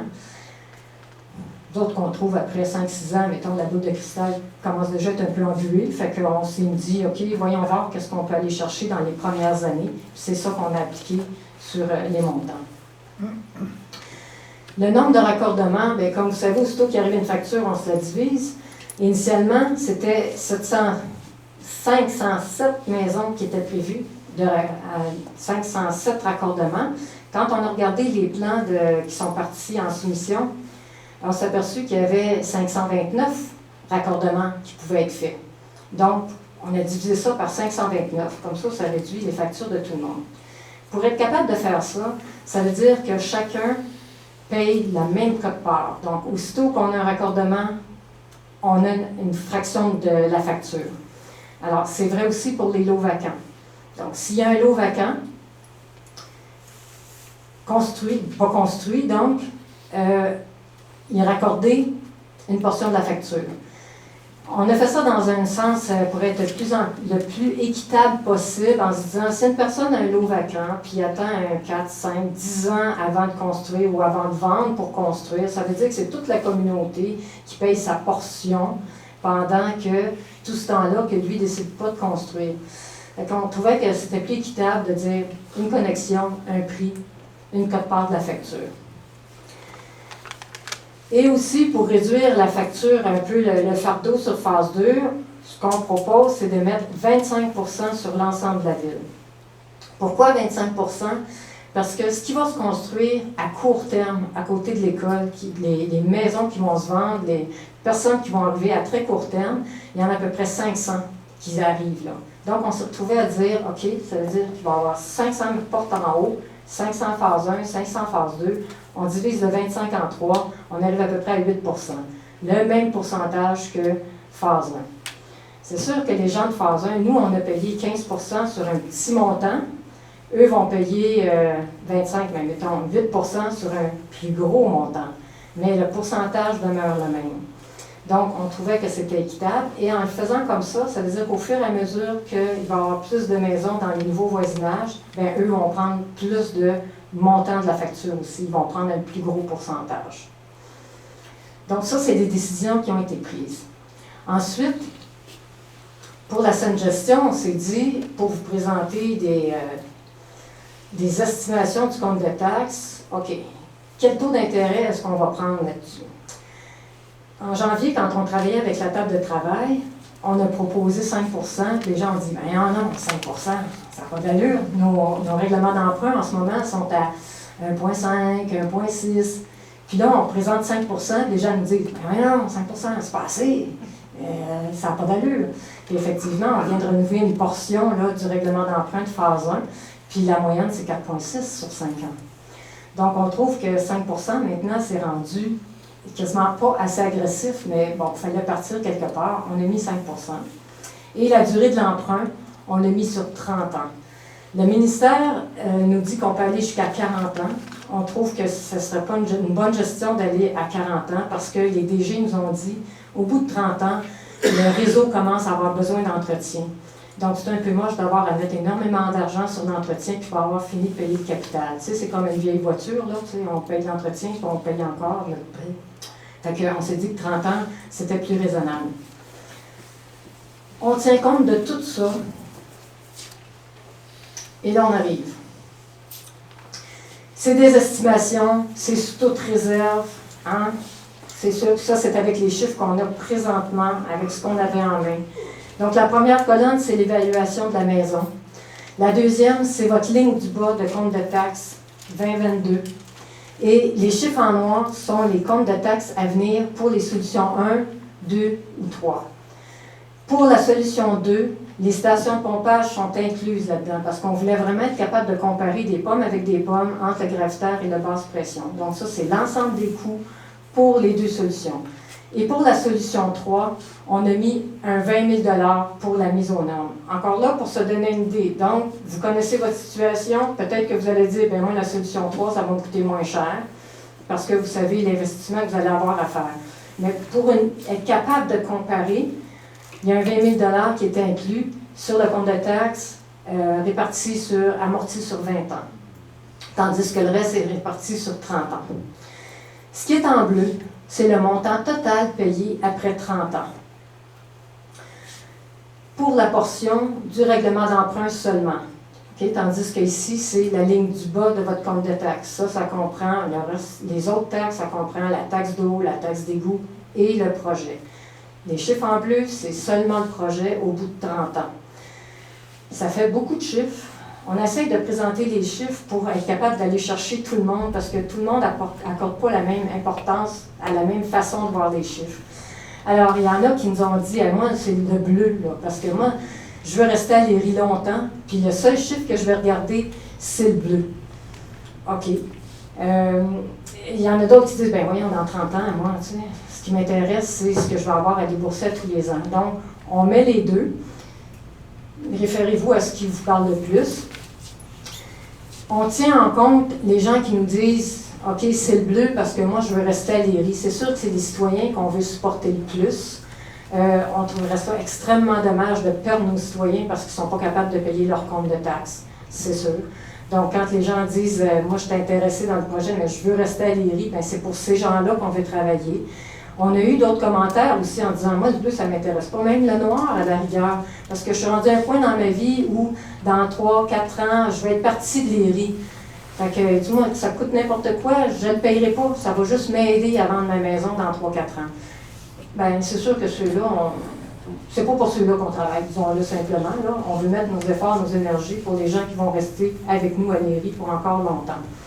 Alors, il va y avoir des panneaux qui vont être installés là, aux deux endroits avec ces chiffres-là pour que vous les gardiez en tête pendant qu'on vous en montre d'autres.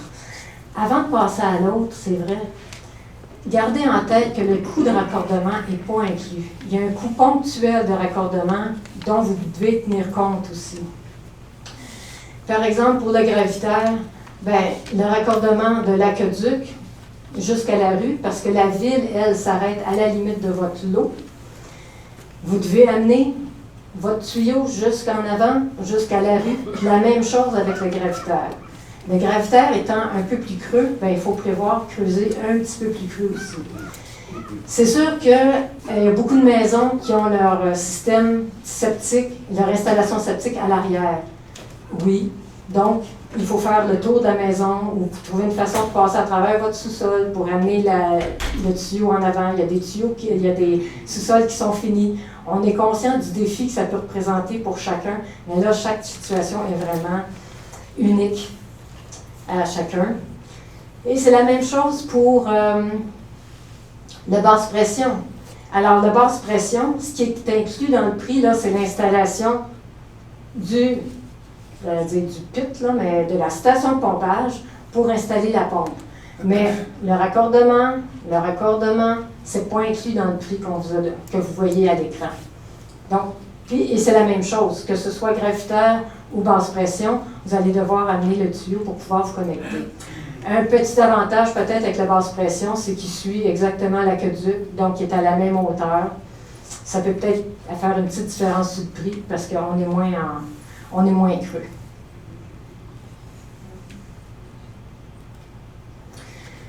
Donc oui, on va mettre les tableaux. Donc ici, on fait un petit peu de nettoyage.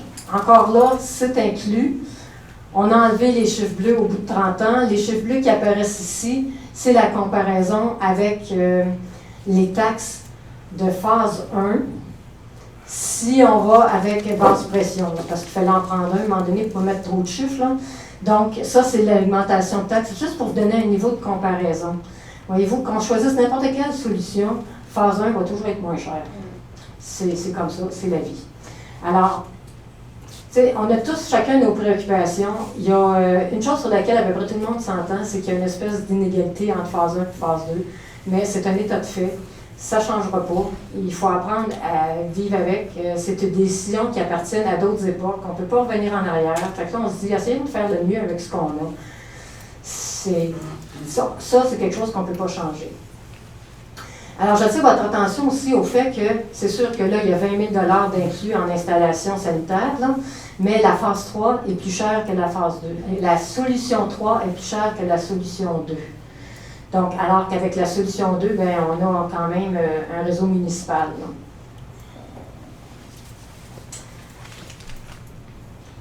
Plus particulièrement, mettons qu'on prend juste la ligne, ah oui, pourquoi 442-500? C'est parce qu'à l'époque, quand on a commencé à regarder tout ça, c'était la maison moyenne.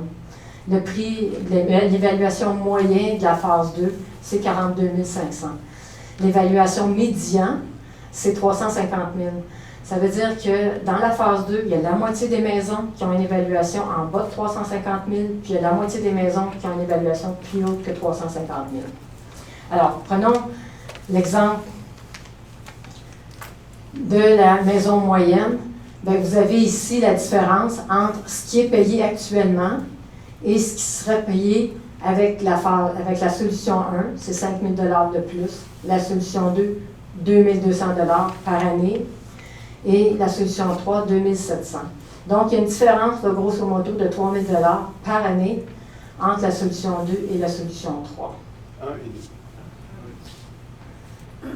1 et 2. Il faut toujours croire que ce qui est à l'écran, pas ce que je dis.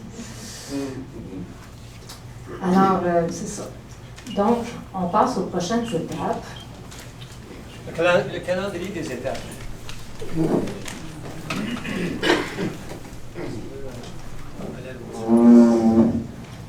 Donc, Liette a présenté qu'est-ce qu'elle a fait. Donc, avec l'équipe, en Q4 au mois de décembre, le groupe s'est rencontré. Ils ont fait tout le travail de terrain. Ils ont regardé aussi les servitudes. On a fait avec les différentes firmes d'ingénieurs pour avoir tous les budgets de financement. Et on a parlé avec les différents ministres, ministères, et ainsi de suite. Là, aujourd'hui, on est ici. On est au mois de juin, Q2. Et puis, c'est la première session d'information. On va continuer au courant de l'été à vous informer et vous donner plus d'informations pour se regrouper en septembre, octobre, pour vous consulter encore. Qu'est-ce qui est important? Ça, c'est tous les appels d'offres, les préparations, plans de vue, déclarations de conformité. Mais qu'est-ce qui est vraiment important? C'est une fois qu'on vous a rencontré et on passe à une adoption de règlement d'emprunt, on va ouvrir un registre. Et puis ça devrait être fait en Q1 2023, c'est-à-dire au mois de janvier, février, mars. Remarquez bien, c'est un échéancier agressif, mais en même temps, c'est sur toute réserve. Il y a toujours des fluctuations qui pourraient arriver. Notre objectif final, c'est de commencer à avoir un octroi de contrat et début de travaux en Q2 2023, Q3 2023, c'est-à-dire au mois de juin, juillet, août l'an prochain. Mais le registre est très important parce que le registre va donner l'opportunité à tous les citoyens de dire, OK, si vous voulez signer le registre, s'il y a suffisamment de personnes qui le signent, on passe un référendum pour le règlement d'emprunt, c'est très important. Donc ça, c'est l'échéancier qu'on s'est donné pour toutes les prochaines étapes qui s'en viennent. Donc, on tourne aux objectifs de rencontre. On vous a présenté des solutions. On voulait vous éclairer là-dessus. Mais dans une réunion, ce n'est pas suffisant. Il y a beaucoup de choses à digérer. C'est pour ça que le dialogue va continuer. On va mettre la présentation sur le site web. On va mettre le vidéo. Ce soir, c'est vidéotapé. On va mettre aussi tous les chiffres aussi. Et tous les nouveaux chiffres qu'on va avoir. Et aussi, on va avoir toutes les questions-réponses sur notre site web pour que vous puissiez continuer à nous alimenter de nouvelles questions pour qu'on trouve les réponses qu'on n'a pas. L'autre chose, c'est que ce soir, c'est ça, on va ouvrir les questions et réponses immédiatement. M. Langer va se promener avec le micro. On vous demande de vous présenter votre adresse et de poser la question. On va les noter, vos questions, et puis on va les répondre du mieux qu'on peut ce soir. Donc, voilà. M. Langer.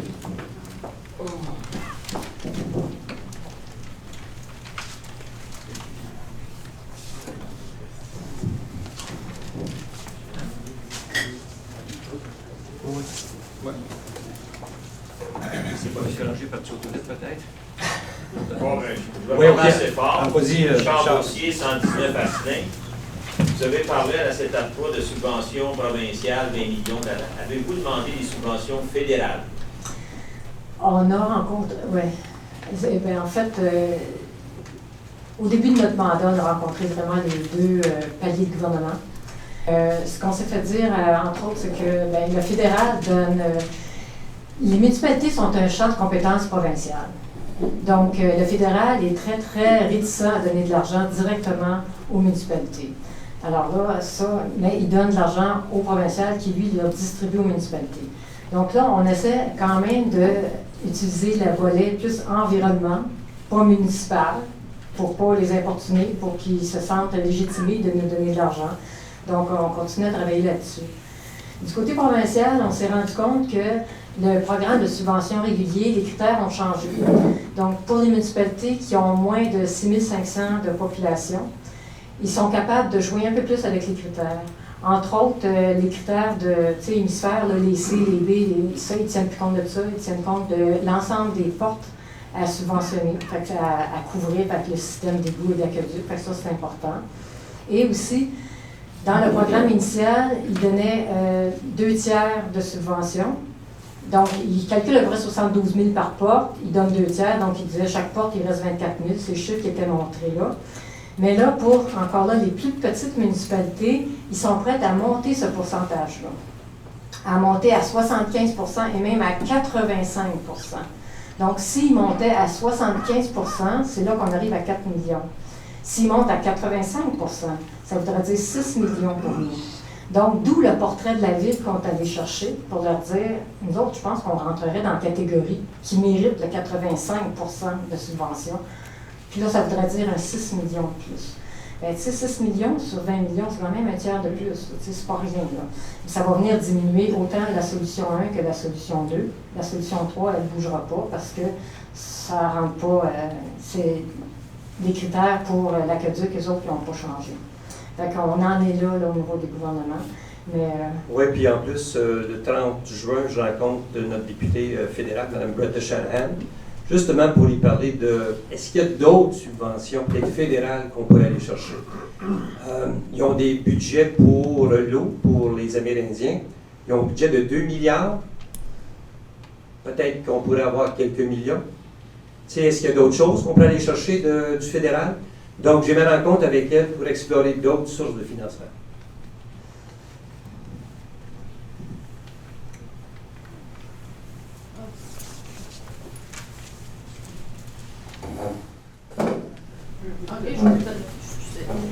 Bonjour, bonsoir. En fait, Valérie Lessard du journal Soleil de Châteauguay. Je veux juste comprendre dans votre échéancier, là, où vous avez présenté les 3 options qui sont possibles.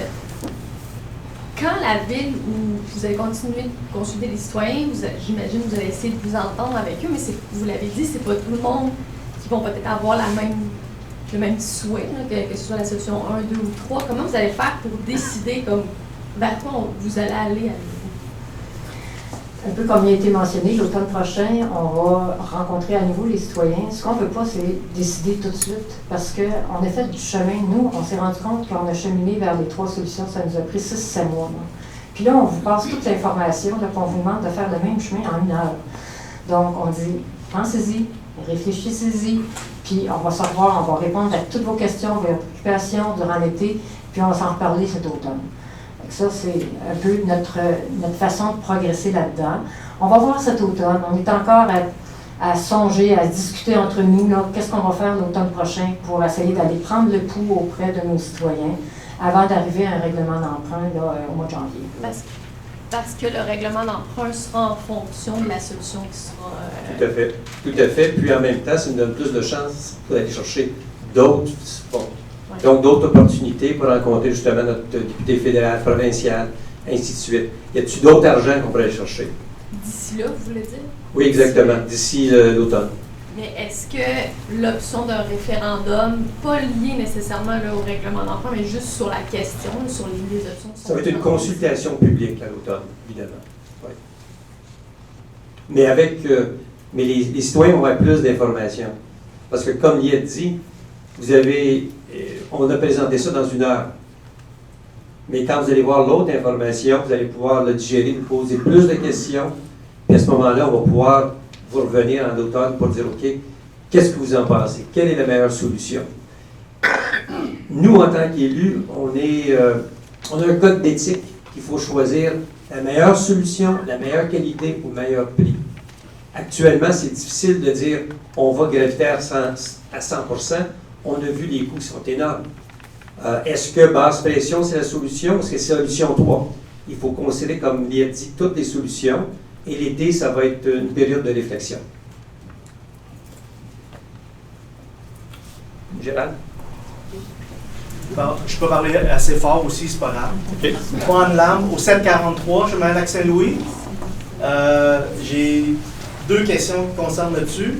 La première chose, c'est que nous, où est-ce qu'on est? C'est comme, il y a un chemin privé qui descend une côte quand même assez à pic.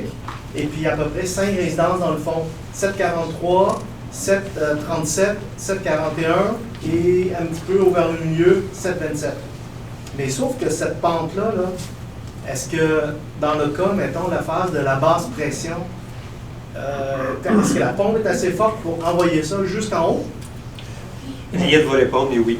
Oui, c'est ça. Il y a quand même eu une espèce de conception préliminaire là, où on s'est assuré que la distance était correcte, les têtes à vaincre, là, les pieds à vaincre étaient corrects. Et donc, il y a une conception préliminaire qui a été faite pour nous assurer de ça avant qu'on avance plus avant dans cette solution-là. Chaque résidence, même dans notre coin, qui oui. semble, je dirais, un bon 200 pieds oui. de loin. Oui. Et puis là, nous, pour se connecter, parce que là, ce que j'ai pu comprendre, il faut que nous, on paye notre connexion pour aller jusqu'à la ville qui est en haut. Non, mais là, est-ce que c'est nous qui payons le 200 pieds pour aller la ville amène la connexion à la limite de votre lot. OK, mais parce qu'on a un chemin qui descend, qui est commun, qui est lot commun aux 3-4 propriétaires. À la limite de votre lot. La limite de... Du 743 oui. ou 741 ou 737. Oui. Ouais, pour toutes les solutions. Oui. Pour les deux solutions. Ben, solution 1 et 2. Pour l'aqueduc, la solution 3 aussi. Hein. Oui. Puis, ma deuxième question. Vu qu'on est sur le bord de l'eau, notre nappe phréatique est assez élevée et le niveau d'eau est assez élevé.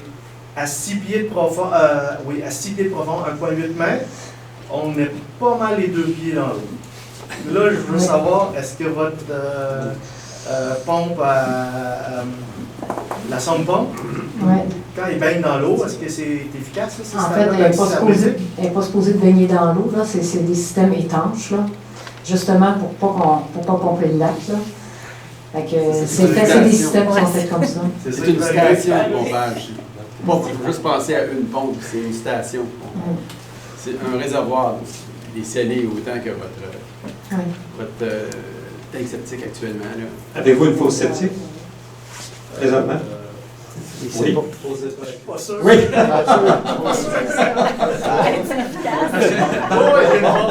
je vous dis quel type? On a un problème. Mais votre fosse septique, qu'est-ce qu'il y a d'autre? Il y a toujours de l'eau là-dedans. Il y a toujours de l'eau dans votre fosse septique? Ou est-ce qu'elle est pleine peut-être? Non, c'est parce qu'elle n'est pas étanche. Elle n'est pas étanche. Non, mais c'est parce que l'eau du lac est tellement haute, c'est toujours Ouais. même si on les fait vider, l'eau du lac elle remonte. Oui. Mais c'est ça. Les systèmes, c'est ça. Donc, c'est des systèmes étanches. C'est des systèmes comme en circuit fermé. Là. Donc, même s'il y a une portion qui baigne dans l'eau, le réservoir, la pompe à l'intérieur, elle est correcte, il n'y a pas de problème. Elle est correcte, elle reçoit seulement les eaux usées de la maison. On va donner plus d'informations sur les fournisseurs. On va mettre des liens pour que vous puissiez aller voir dans chacun des fournisseurs. On va demander des prix aussi, plus précisément aux fournisseurs durant l'été. C'est toute l'information qu'on va mettre sur le site au fur et à mesure que l'été va avancer. L'autre information qu'on va mettre, parce que je sais pas, il y a eu des questions là-dessus à toutes les autres rencontres, c'est-à-dire quels sont nos coûts individuels. Donc là, vous nous parlez beaucoup des coûts des municipalités, mais oui, effectivement, on a mis beaucoup d'énergie et de temps à définir le coût qui viendrait de la municipalité. Mais là, on va avoir un petit peu plus de temps. Fait qu'on va être capable de sortir une grille de tous les coûts individuels, essayer de vous donner un prix au pied linéaire pour faire votre accordement, que ce soit dans la glaise ou bien dans le roc. Mais aussi, il y a des gens qui nous ont fait remarquer, mettez sur le site aussi les coûts qu'on va sauver. Donc, on a besoin de vider notre fosse septique, on a besoin de changer nos chauffe-eau, en tout cas pour les gens de la presqu'île, on a besoin de changer le chauffe-eau aux 4 ans, même chose avec le lave-vaisselle. Donc, tu sais, il y a des coûts qu'on va sauver aussi. Puis j'avoue que jusqu'à maintenant, on a peut-être pas eu le temps de travailler sur les coûts individuels, puis c'est ce qu'on va commencer à faire. Là. Puis on va mettre l'information au fur et à mesure sur le site. Juste une dernière petite question encore. Notre même situation. Notre chemin pour se rendre jusqu'à nos 5 maisons, c'est sûr qu'il n'est pas très large. Tantôt, vous avez parlé de 3 mètres? 3 mètres. 3 mètres? Oui. Là, j'ai l'impression qu'il va manquer de place pour passer une voiture. On fait quoi là, durant les... Ah bien ça, c'est des inconvénients pendant la construction. Puis la construction sur un chemin plus grand en particulier, je ne sais pas combien de jours ça va prendre, mais ça, pas grand-chose qu'on peut faire pour ça. Il faut laisser les autos ailleurs, puis traverser à pied. C'est parce qu'ils sont des 200 pieds à chaque fois. J'ai oublié le quoi pour le tour descendre. Bien là, ça ne durera pas, mais ça ne durera pas. C'est les inconvénients de la construction, ça. Que ce soit n'importe quelle solution, ça, il va falloir vivre ça. Puis ça, c'est en dedans, on parle de combien de temps de projet? On se parle d'1 mois, 2 mois, 6 mois, 1 an? Bien, pour le chemin privé, un chemin privé en particulier, je ne peux pas vous dire, mais les travaux pourraient s'échelonner sur 1 an ou 1 an et demi, peut-être 2. Là. Phase 1, ça avait été 2 ans. 2 ans, c'est ça. Là, le projet est plus important. On se dit, ça va être 2 ans pour que ça soit complété, mais sur un chemin privé en particulier, je serais bien embêtée de vous dire combien de jours ça va durer. OK. Si on parle de jours, c'est plus rassurant qu'on parle de mois ou années. Ah non, mais non. OK. Ouais, OK. Merci.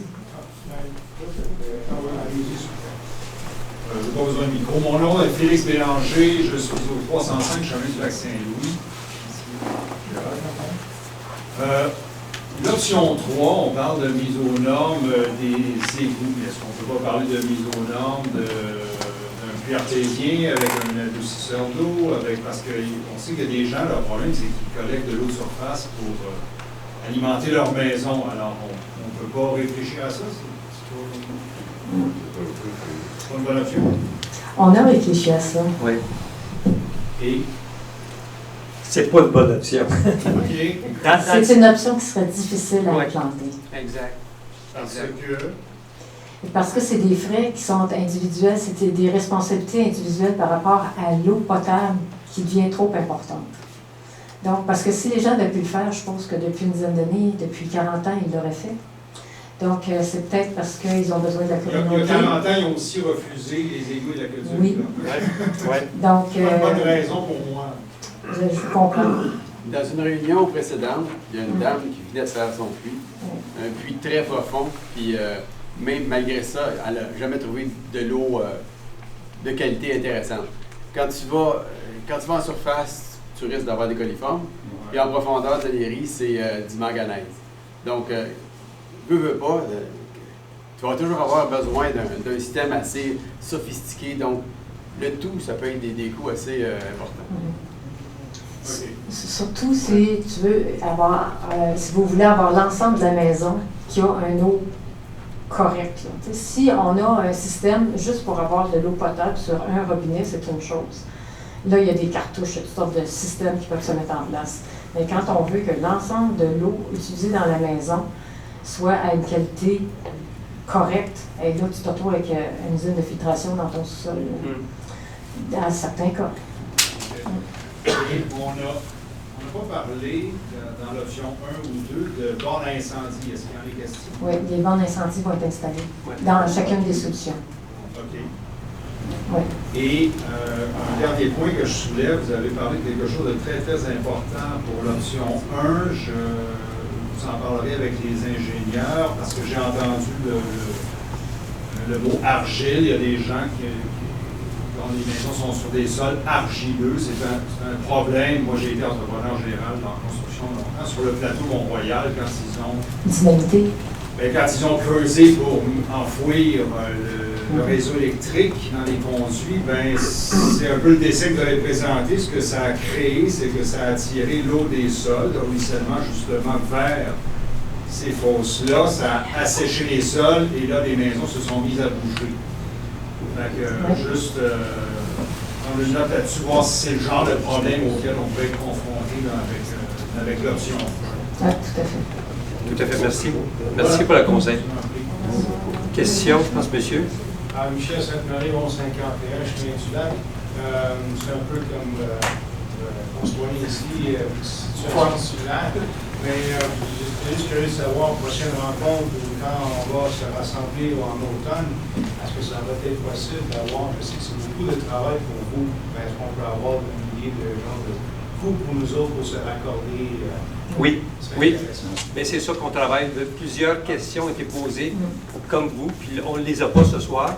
Mais on va les avoir, puis on va les mettre sur le site web, puis on va vous informer par l'infolette. Parce que vous avez mentionné à peu près 70 maisons qui sont dans cette situation, on est un peu plus bas que la rue. Tout à fait, oui. Ouais. Il y a C'est pas 75. pas seulement que vous. Toutes les maisons ont besoin de se raccorder, mais il y en a qui sont plus longs comme vous, probablement. Mais il y a 75 maisons qui vont avoir du basse pression. Même si on va avec la solution 1. Oui. Parce qu'il faut ramener les égouts sur le chemin du lac. Peu importe. Donc, ceux que vous pouvez déjà identifier si vous êtes dans une des 75 maisons, là. Oui, si vous êtes plus bas que le chemin du lac. Guy Desrosiers, je suis propriétaire du 136 au 144 chemin du lac. Effectivement, sur mon lot, j'ai 5 bâtiments, dont 4 bâtiments, 5 adresses. Est-ce que j'ai droit à une seule sortie ou il va y avoir une sortie par adresse? Une sortie par adresse. Ça va être la largeur du terrain qu'on va avoir. En fait, c'est parce que on a regardé, on va préciser ça aussi durant l'été. Ce qu'on a vu jusqu'à maintenant, c'est que les normes de l'environnement indiquent que c'est une maison, une sortie. Pour éviter la contamination, pour éviter la responsabilité d'un voisin qui fournit de l'eau à son voisin. Il y a quelqu'un qui fournit de l'eau à son voisin. Là, à ce moment-là, il y a la responsabilité de la qualité de l'eau qui est fournie. Et puis, ce qu'on a vu du côté de l'environnement, c'est que les règles ont changé. Puis, c'est quelque chose qu'on va continuer de fouiller. Ce qu'on a vu jusqu'à maintenant, c'était une maison, une sortie. Pour les égouts, ça va être la même chose avec 5 pompes. J'ai un bâtiment que j'ai 2 adresses sur le même bâtiment. Est-ce qu'on met 2 pompes avec 2 Bonne sorties question. C'est tellement Il faudrait regarder votre spécifique, cas là. particulièrement et l'analyser un peu plus en détail. On est plusieurs avec ces cas-là. Ouais. Puis, j'ai une deuxième question. Dans l'évaluation et les chiffres que vous nous montrez, j'imagine qu'après avoir passé les aqueducs, les évaluations municipales vont augmenter. Ça aussi, on a fouillé ça. On a appelé nos évaluateurs, on leur a posé la question, puis on n'a pas eu de réponse très, très précise. Ils nous ont dit, ben écoute, les autres, ils se fient sur la valeur du marché, puis même qu'ils nous ont dit, je ne sais pas si on leur a dit la réponse. Ah, j'ai été un petit peu déçu, c'est ça. Oui, Ben, ils ont dit qu'ils nous reviendraient. Parce que la question, je pensais qu'elle était simple. Comparer une maison sans service puis une maison avec service municipal. Ben là, elle me disait, c'est pas si simple que ça. Elle me dit, présentement, si je rentre cette donnée-là dans mon système, ben en fait, la maison va baisser de valeur parce que tu as moins d'immobilisation. Tu n'as pas de système septique. Je dis, écoutez, travaillez un petit peu plus fort que ça. Ils sont supposés me revenir, on va parler à son supérieur. Puis, je serais surpris que le bizarre vienne de la valeur. Ça n'a aucun sens. Par contre, quand on est allé à cette année de Brampton, c'est une question qu'on a posée, puis ça ne semblait pas avoir de... Entre les différents systèmes, mais entre ce qu'on a actuellement. Ouais. Puis, M. Desrosiers, vous êtes au 144, hein? Ouais, c'est 136 au 144. OK. Bon. 107 Maisonneuve à Châteauguay. Merci. Monsieur Leclerc. Oui, Paul Leclerc, 1125 chemin du lac Saint-Louis. Moi, ma question, c'est quand les appels d'offres ont été lancés, il y a eu des soumissions qui ont été faites, puis étaient à l'ordre de 35-40% trop élevés compte tenu de la situation économique actuelle. Ben, peu importe la solution qu'on prend, j'imagine qu'on est dans le 35-40% trop cher par rapport à ce que ça devrait être aussi. Il n'y aurait pas raison d'évaluer combien on pourrait sauver si on attendait juste un peu. Je sais que je ne fais pas d'avis là-dessus, mais... Ça, on y a pensé. Il y a des gens qui ont posé la question. Est-ce qu'on attend un autre 2 ans, un autre 3 ans? La réponse, c'est que ça va être plus cher. Ça va être beaucoup plus cher. La situation actuelle, c'est comme tout va augmenter. Bombe économique dans le moment. Tout coûte plus cher. Il n'y a plus de monde de part. Il manque de logements. C'est le bordel. Le bordel n'est pas lié dans le cabane. Non. Vous avez raison, avec les taux d'intérêt qui augmentent, il y a un foyer sur 4 qui vont avoir de la misère à payer leur mensualité. Donc, c'est pour ça qu'il faut faire un choix, mais un choix rationnel et aussi économique. Mais si on attend quelques années, ça va être plus cher. Phase 1, c'était beaucoup moins cher que phase 2. Un autre 2 ans, 3 ans, 5 ans, ça va être beaucoup plus cher. Dans 40 ans, nos enfants vont dire la même affaire qu'on dit. Exact. Voilà, c'est ça. Ouais, donc, il faut prendre une décision. Pourquoi ils ne l'ont pas fait? Ouais. Pourquoi qu'ils ne l'ont pas fait? Il faut nous chicaner. Ça va aller pour le micro. Oui. Yvan Lambert, 124 Ross. Premièrement, j'aimerais vous remercier pour votre travail. OK, c'est un super travail, puis une belle présentation. Disons que c'est bien mieux que l'autre équipe qui était avant. Alors, je vous félicite pour ça. Alors, un beau travail. Et puis, c'est clair. Au moins, on nage dans des zones un peu grises. On a développé encore. Alors, mais c'est ça. Donc, étant citoyen qui vit dans la presqu'île, je veux juste clarifier une chose. Vous avez dit, bon, qu'il y a des économies. Vous les avez calculées, ces économies-là. Et est-ce que vous les avez appliquées, ces économies-là, à chacun des scénarios, je crois? Et dans le cas de la presqu'île, un raccordement à la pompe qui est là pour l'eau courante, mais chaque terrain, je n'ai pas réellement compris. Est-ce que vous pouvez récapituler qu'est-ce que vous avez dit pour qu'est-ce qui a trait? Donc, à la basse pression, on va avoir une basse pression. C'est ça? Est-ce que c'est ça que... Ça dépend. Ça, c'est la solution 2. Oui. C'est la basse pression. La solution 2, basse pression, il faut donc passer des tuyaux de basse pression dans la rue. Donc, à ce moment-là, on change l'aqueduc de presqu'île, puisqu'en ouvrant une rue, puis on se retrouve avec la tuyauterie qui a 30 ans d'âge. Bon, travailler là-dedans, ça va être trop difficile, donc on a prévu, on change aussi la tuyauterie d'aqueduc. Par contre, dans la solution 3, où on n'a pas de système municipal d'égout, on a seulement que l'eau. Là, il est possible de brancher directement à la station de pompage et de ne pas ouvrir les rues de la presqu'île. Oui, pour l'eau. Pour l'eau. Mais qu'est-ce qui a trait à l'égout? Là, il y a des coûts. La solution 3 est très coûteuse. Vous avez mentionné 25 000, parfois 35 000. Est-ce que j'ai bien compris ici? Bien, c'est parce que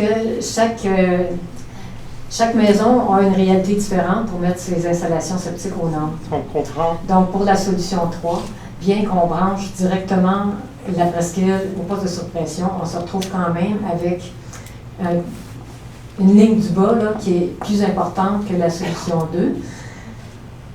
Mais la solution 3, elle est payée quand même par la ville, là, ou une certaine subvention, si je peux comprendre. Oui. Alors, elle fait partie de la solution. Je n'ai pas à payer, mettons, un 25 000 c'est-à-dire qu'on a pris un coût de 20 000 pour donner une idée, pour avoir une base de comparaison.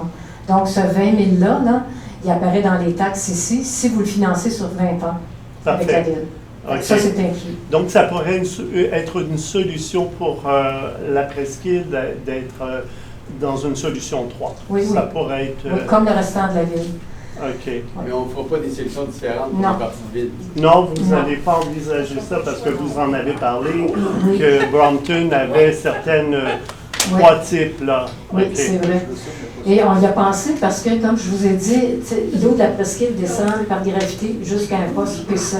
C'est que là, on a posé la question aux ingénieurs, est-ce qu'on ne pourrait pas arriver avec P7 puis brancher dans la basse pression? Non, on ne peut pas faire ça parce que le système n'est pas conçu comme ça. Parce que le système de basse pression, là, c'est chacune des petites pompes des maisons qui contribuent à envoyer l'eau dans la P1. Donc, si on mettait une P7 qui envoie de l'eau qui arrive de la presqu'île, on viendrait tout débalancer, puis là, ça ne fonctionne plus. Fait qu'on ne peut pas faire ça. Donc, tout le monde doit avoir la même solution. Là, je ne voulais pas vous inonder de chiffres, là, mais on a aussi regardé si, il y a un coût de 13 500 pour installer pour la pompe, la station de pompage individuelle et l'installation, c'est 13 500 qui a été inclus là-dedans. Là encore, est-ce que les gens vont pouvoir financer ça sur 30 ans sur leur compte de taxes? Peut-être que vous avez, moi, 13 500, là, je vais le payer, là, je ne paierai pas des intérêts sur 30 ans. Donc, on les a fait, ces calculs-là. J'ai des tableaux différents qui montreraient, OK, si vous payez votre pompe upfront, comment est-ce qu'il vous reste à payer sur votre compte de taxes? Mais là, je trouvais que ça en faisait pas mal. Donc, on va vous donner ces informations-là un petit peu plus tard à travers le site web pour vous donner une idée de votre ligne du bas, si vous faites l'investissement déjà là d'emblée de payer votre pompe. Un peu comme après avoir investi pour mettre le raccordement, là, mais ça commence à faire des coûts importants là, en début. Vous avez dit 13 500, ça c'est pour la pompe basse pression. C'est pour la station de pompage, installer panneau de contrôle, tout. Par maison. Par maison, mais ça ne compte pas de raccordement. Là, hein. Le raccordement, c'est toujours on a comme le pied linéaire pour ça. Les raccordements. C'est ça. Gérald, parfait, merci. Monsieur en arrière, Oui, François du Conseil 627, du Lac. Juste une question par rapport au gravitaire. Tantôt, vous avez mentionné de la manganèse. Et vous savez des profondeurs. Puis, s'il y a de la manganèse enlevée, puis que c'est du contaminé, si je ne me trompe pas, est-ce que c'est inclus dans les puits soumissionnaires? Manganèse, on retrouve ça dans les puits artésiens quand tu vas dans les centaines de pieds. Oui, la manganèse, si vous regardez bien dans les devis du ministère, c'est du contaminé, c'est considéré comme du C. Le réseau d'égout ne va pas jouer dans les centaines de pieds. Il n'ira pas là. Non, un gravitaire, ça va jusqu'à 20, puis une basse pression jusqu'à 7. Ouais. Il y a une chose que je n'ai pas mentionnée qui impacte sur les 3 solutions par rapport à phase 1 qui encore là contribue à augmenter nos coûts, c'est que les règles ont changé par rapport à la gestion du sol contaminé. Il y a 10 ans, on ne parlait même pas de sol contaminé, alors que maintenant, aussitôt qu'on prend une pelletée de terre contaminée, il faut la gérer, il faut l'envoyer dans un site approuvé, il faut remplir avec la terre propre. Et il y a eu des sondages de fait un peu partout, et à Léry, phase 2, tout est contaminé. Le chemin du lac, le chemin privé, c'est tout contaminé près de la surface. Donc, aussitôt qu'on va passer l'aqueduc, on va se retrouver avec un problème de gestion de terre contaminée. Ça a augmenté les prix par rapport à phase 1 aussi. Ça, c'est oui, on en a tenu compte. C'est quoi la contamination? Bien, on s'est fait dire que peut-être qu'à un moment donné, il y a quelques années, plusieurs années, là, tu sais, pour maintenir la poussière à terre, là, on attendait de l'essence, tu sais.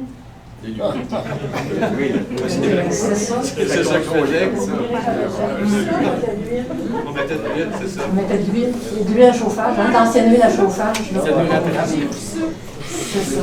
Monsieur Bélanger? Non, mais c'était ça la question. Ah, OK. Oui. C'est ça. Est-ce qu'il y a d'autres questions? Oui, M. Boursier. J'en ai une autre, là, juste la solution 3. Solution 1 et 2, les égouts s'en vont aux étangs aérés. Solution 3, qu'est-ce qu'on fait si on a une petite rue avec 6 maisons, avec des tout petits terrains? Où s'en va le résidu de la fosse septique? Très bonne question. Dans un petit fossé qui s'en va au lac, quoi? Très bonne Il y a différentes technologies qui existent pour accommoder même les petits terrains. On a vu, ce que je considère comme le cas le plus complexe, c'était quelqu'un qui était sur le roc, pas d'accès au lac pour l'effluent, pas de fossé. Ce qu'ils ont tout simplement fait, et c'est nouveau pour nous, là, c'est qu'ils ont fait une espèce de réservoir dans le roc, un réservoir de pierre nette, puis l'effluent du système, étant donné qu'il est pratiquement épuré, il reste pratiquement plus rien comme contaminant. Il est envoyé dans cette espèce de réservoir-là, dans le roc, et puis il s'y mêle avec la nappe phréatique. Okay. Il faut dire que les effluents qui sortent des nouveaux systèmes, là, c'est plus propre que l'eau de plusieurs puits. Ah oui? Oui. Y a-t-il d'autres questions? J'aurais peut-être une question. Hein. C'est un peu comme monsieur, moi, 789 Chemin du Lac. Maison, Chemin du Lac. On est 3 maisons. Chacun notre pompe, c'est un tuyau qui sort de la maison, station de pompage. Il peut y avoir un regroupement de 3 maisons qui s'en va sur le tuyau principal du chemin du lac.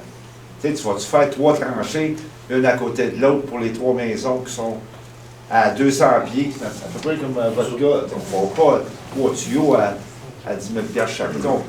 Tu comprends qu'on a notre tuyau, notre station de pompage, un Y, on s'en va dans un peu plus gros. On monte tout le monde sur le réseau principal. On va retourner voir les ingénieurs avec ça. C'est des problèmes de conception, c'est une question technique. Mais je pense qu'il y a des gens de toute façon qui n'ont pas assez d'espace. Tu sais, comme moi, là, chez nous, je ne pourrais pas passer plus qu'un tuyau. Il va tout falloir qu'ils s'accordent dans la même place. C'est une question technique. On va en prendre en note, puis ça... Oui, M. Leclerc. On parle plus pour les goûts, là, hein? Oui, dans les 75 maisons, là, je suis là-dedans. Oui.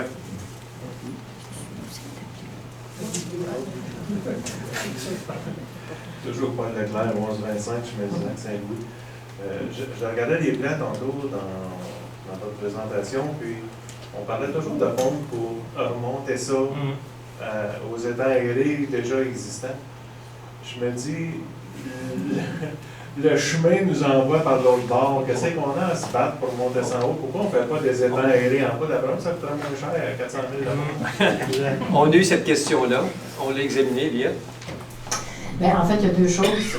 Dans le point plus bas, mettons, il faudrait trouver des terrains assez grands pour le faire, qui ne seraient pas les milieux humides. Ça, c'est un premier problème. Puis l'autre chose, c'est que l'image que je vous ai fait au début, là, c'est comme un peu des montagnes russes. Hein. Donc, le relief est fait en montagnes russes. Donc, pour aller dans un sens comme dans l'autre, ça prendrait quand même des postes de pompage. Mais je suis d'accord avec vous, le fleuve descend comme ça. Là, hein. Fait que, naturellement, le point le plus bas est plus par là. Là. Mais ça ne veut pas dire qu'on serait capable d'enlever tous les postes de pompage pour amener l'eau de ce côté-là. Parce que le relief, il faut vivre avec le relief aussi, là, en s'en allant vers le plus bas. Puis, écoute, ça a été regardé. Oui, il y a les terres humides aussi. C'est très compliqué. Puis au niveau de c'est protégé maintenant par la CMM, avec le nouveau RCI, et ainsi de suite. C'est problématique. Bon, on y a pensé, puis on a regardé ça. Les dégagements requis pour les odeurs qui sortent de... Ça, c'est une autre chose aussi, oui, parce que tu as besoin d'une certaine distance, au moins 4 à 600 mètres, alentour des étangs aérés, surtout des vents dominants, pour ne pas bâtir des résidences, ainsi de suite, parce qu'il y a quand même une odeur. J'ai une autre question, excusez. Les chemins privés, et là, on emmène, nous, on paye, mettons, si on est sur le bord d'une rue, on paye nos coûts pour notre connexion. Mais à Léry, on connaît qu'il y a des chemins privés et il y a des maisons qui... Puis là, il faut, oui, penser communauté. Je m'excuse à ceux qui ont ces maisons-là, là, mais il y a des maisons qui ont des grands terrains et que là, vous me dites que vous allez apporter l'aqueduc, les égouts à ces maisons-là qui ont des terrains énormes et on paye pour ça aussi. Là. Est-ce que j'ai bien compris? En fait, on amène à la bordure la plus proche du terrain, pas à la maison. À la bordure la plus proche du terrain. Oui, oui, oui. Mais là, c'est sûr, c'est des cas par cas, là. Oui. OK. Disons que j'en ai dans la tête, OK. Oui. Mais c'est des coûts, là, tu sais. Alors, je veux qu'on considère ça que... Est-ce que je dois payer pour ça, moi? C'est ça, vivre ensemble. Oui, on vit ensemble. Exactement. Puis je m'en excuse. Mais j'y pense. Mais j'y pense. Oui, je sais. Mais j'y pense. On a regardé terrain par terrain parce qu'on est en train de travailler sur des servitudes pour payer le moins de servitudes possible, pour réduire les servitudes au maximum. Puis des fois, ce qu'on voit, c'est embêtant par rapport à la division des lots, parce qu'il y a des lots qui sont divisés, mais on ne le voit pas. Là, on voit juste un immense terrain, mais peut-être que c'est 2 lots. Donc oui, si c'est 2 lots, bien, il va y avoir 2 cas de part, par exemple. Donc on l'apporte, mais il va payer pour. Fait que, mais on a regardé pour que ce soit le plus équitable, puis toujours prendre le chemin le plus court. On a revisé tous les plans pour essayer de minimiser tous ces coûts-là. Parfait. Mais c'est pour ça qu'on ne se rend pas aux maisons. On se rend à la On limite du sent un terrain. certain endroit là, qui serait respectable à considérer. Mais les chemins privés appartiennent à des gens, c'est pas à la ville. Donc, c'est vraiment sur le chemin de la ville qu'ils vont, pas sur les chemins privés. C'est nous qu'il faut qu'ils se rendent. Je sais pas, là, c'est pas ça qu'il dit, là. Il dit qu'on emmène à beau chemin. Exactement. On va les chemins privés. Oui, oui. Oui. Mais comme nous autres, c'est... Est-ce que ça vaudrait la peine de montrer là? Y a-t-il d'autres questions? Non. Oui, madame. Moi, je suis Lavoie, 119 à Asselin. Je veux remercier toute l'équipe, en même étant une professionnelle de la construction. Gestion de projet, immobilier, construction, je comprends dans quel dilemme vous êtes comme équipe et c'est très professionnel. On a eu des budgets, des estimés, des échéanciers. Puis vous avez eu beaucoup d'ouverture, transparence, et je veux souligner à tous les gens ici présents, merci beaucoup à tous. Merci. Et il y aura d'autres informations à venir. Encore une fois, on prend toutes vos questions. Il y a beaucoup de chiffres que vous avez besoin. Exemple, combien ça va coûter de me raccorder au pied linéaire, ainsi de suite, avec les différentes solutions. Regroupement de tuyaux. Regroupement de tuyaux, c'est une autre question qu'on n'a jamais pensé. Le vôtre avec M. Land, vous êtes dans une nappe phréatique, M. Rufiange avec les multiples tuyaux. Ça, on va tout regarder ça encore, puis on va vous donner, on va vous feeder l'information, comme on dit en anglais. Mais c'est important de le faire, ça, pour que vous ayez tout le portrait. Et s'il n'y a pas d'autres questions, merci beaucoup. Merci. Bonne soirée. Bravo à vous.